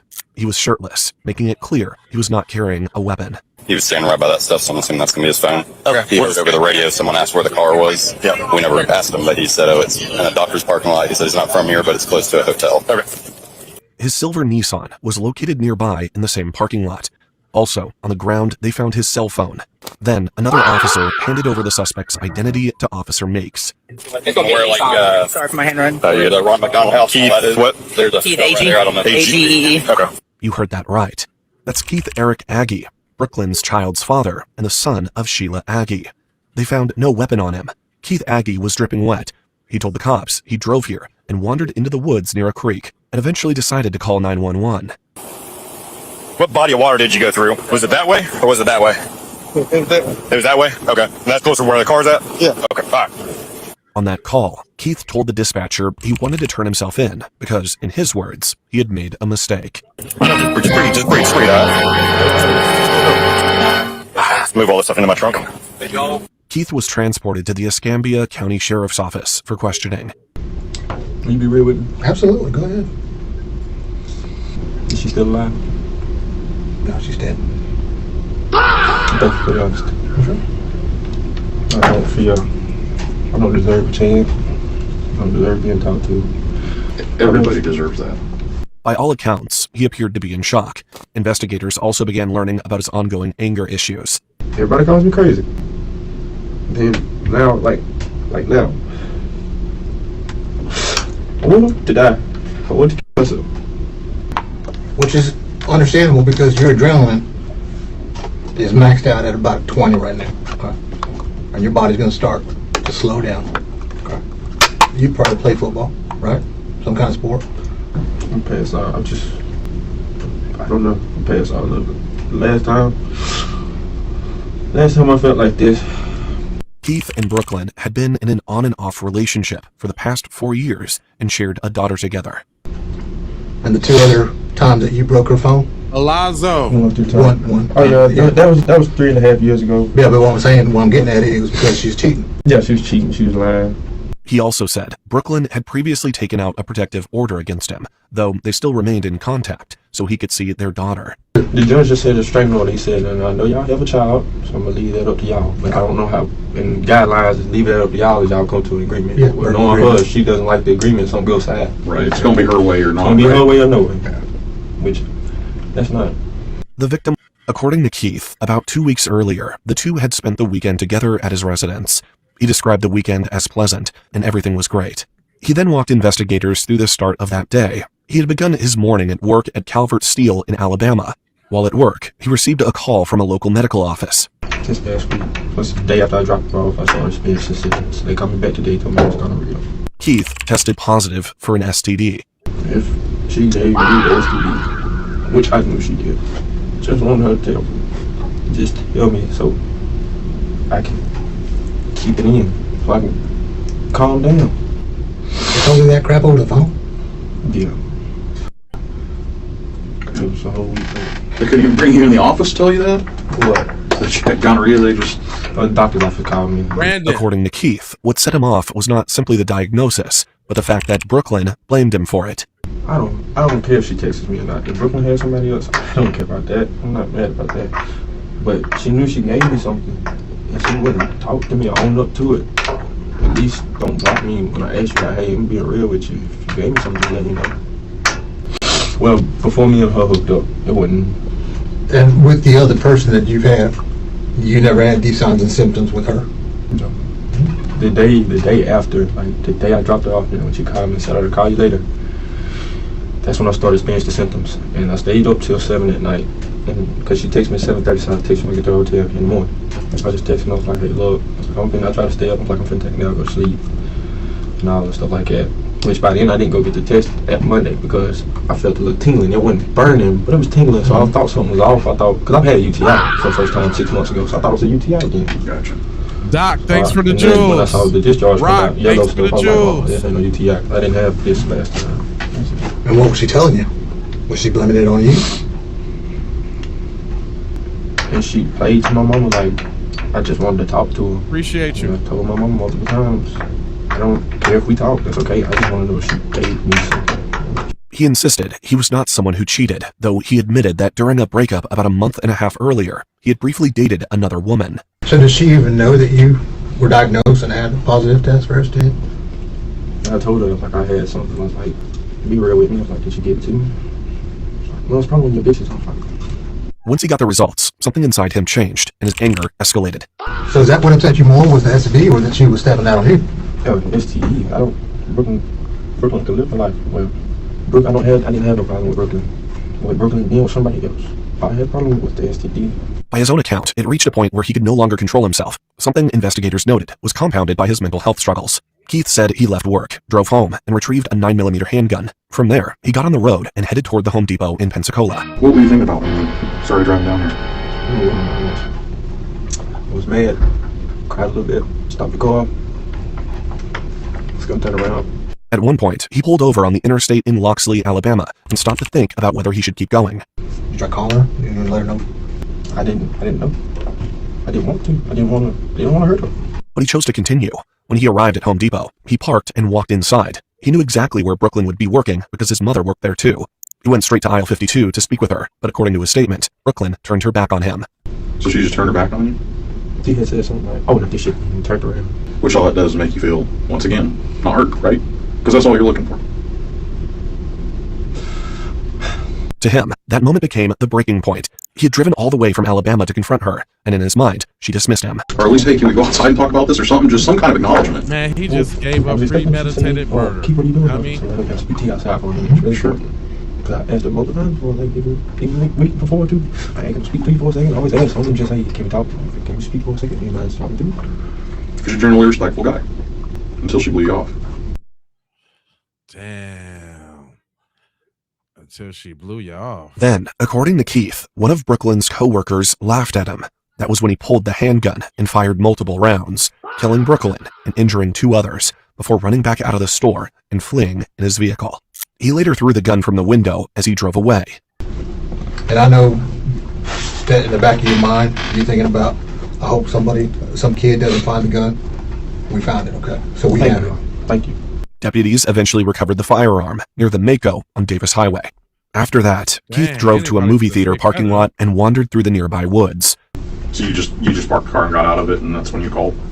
I walked the car. I walked the road for a while. Cried. Contemplated. Was angry with myself again. I sat down, and I just, it's like I was back again. I was like, you gotta call him. You gotta call him. Because it's not you. I was like, that's not you. You're not the type of person they're gonna catch running down the street. They gotta halt down and knock off the car and tackle him. I was like, that's not me. It's like, I can't. At some point, the adrenaline wore off, and he made the decision to call 911 and surrender. So, did you use your phone when you called 911? Yeah. Okay. Was it still on you, or did you throw that out as well? It was in the parking lot. One of them picked it up. Okay. During questioning, Keith made one request. He asked detectives to let his grandmother know that he was okay. Hello? Hello, Ms. Rivers? Yes, dear. Yes, ma'am. This is Investigator Martinez. The reason I'm calling is because I'm just calling to let you, it's a courtesy call to let you know that Keith is okay. Thank you so much. I appreciate that to the highest. Yes, ma'am. Yes, ma'am. Is there anything that you want to tell Keith right now? I don't even know what to say to him, you know? Okay. Well, he's listening. Oh, Keith? Yeah. Look, yeah, I love you, son. I don't know what happened, but I love you. And, hey, I'll be hearing from you, seeing you or something. No, you too. All right, Ms. Rivers. I'll stay in contact with you. I'll send you that information. All right, so I sure appreciate that. Yes, ma'am. No doubt, right? Man, you gotta know it to know what you Hey? You gotta know to know what you get. Investigators also tried reaching Sheila Aggie so she could speak with him, but she never answered. By that point, the case had already taken a devastating turn. Why would she talk to a killer? So I know why your mom didn't answer. Well, She's in the hospital.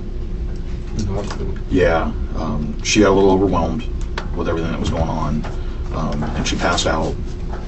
And when she did, she kind of conked her head a little bit. So she's okay, but that's why she's not answering. But what I'm going to tell you about that is that this whole thing caused her to pass out.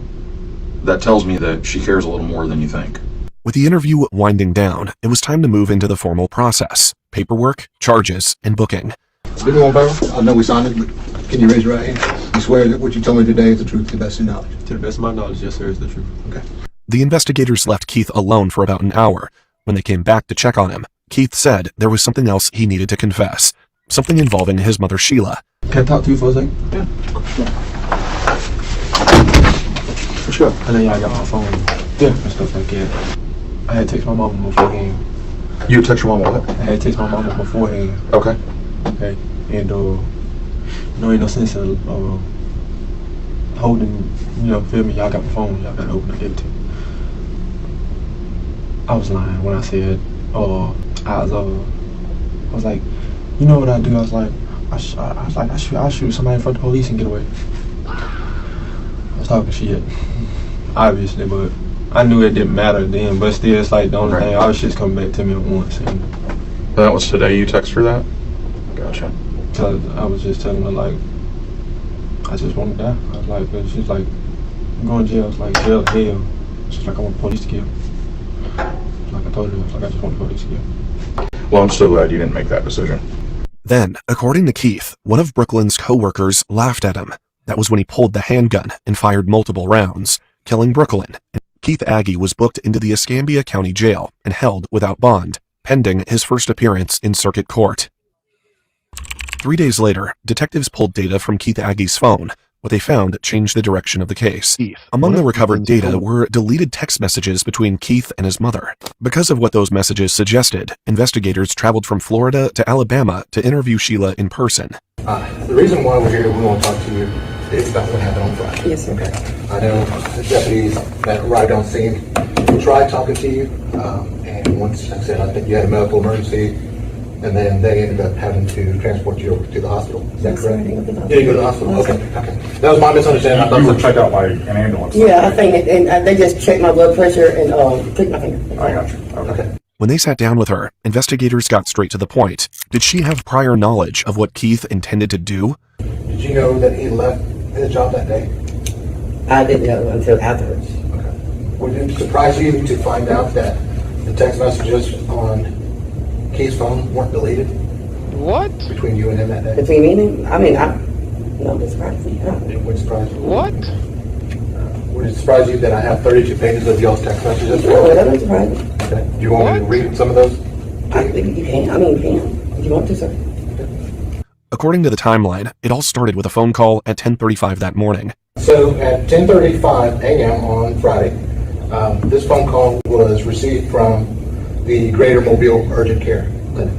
So they called Keith to let him know that his test results came back positive for an STD. You remember that? What? I don't remember him getting the phone call. No, sir. I don't. Well, he got the phone call. I understand that. Yes, sir. Sheila claimed that some of the messages had actually been sent by Brooklyn using her phone, not by her. But as investigators reviewed the full thread, a much different picture began to emerge. Rather than calming Keith down, the messages showed Sheila feeding the situation instead of stopping it. As investigators continued piecing it together, they came to believe Sheila had done more than encourage him. The messages suggested she had actively helped him locate Brooklyn.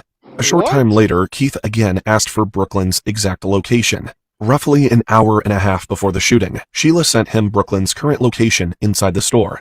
In the end, investigators concluded that Sheila Aggie had not only known what was coming, but had helped make it possible. She was arrested and charged as a principal to the first-degree murder of Brooklyn Taylor Sims. Days before the murder, Brooklyn had sent Sheila a photo from a doctor's appointment dated August 5th. The message made it clear Brooklyn did not have an STD. That meant Keith's rage could have been stopped days earlier. Instead, it wasn't. Brooklyn Taylor Sims was only 19 years old. She went to work that day and never made it home to her child. Both Keith Aggie and Sheila Aggie were ultimately convicted of first-degree murder and sentenced to life in prison without the possibility of parole. What makes this case hit so hard is that it was not unavoidable. There were several moments where this could have stopped. Keith Aggie was booked into the escape. Man, that was a good last one, man.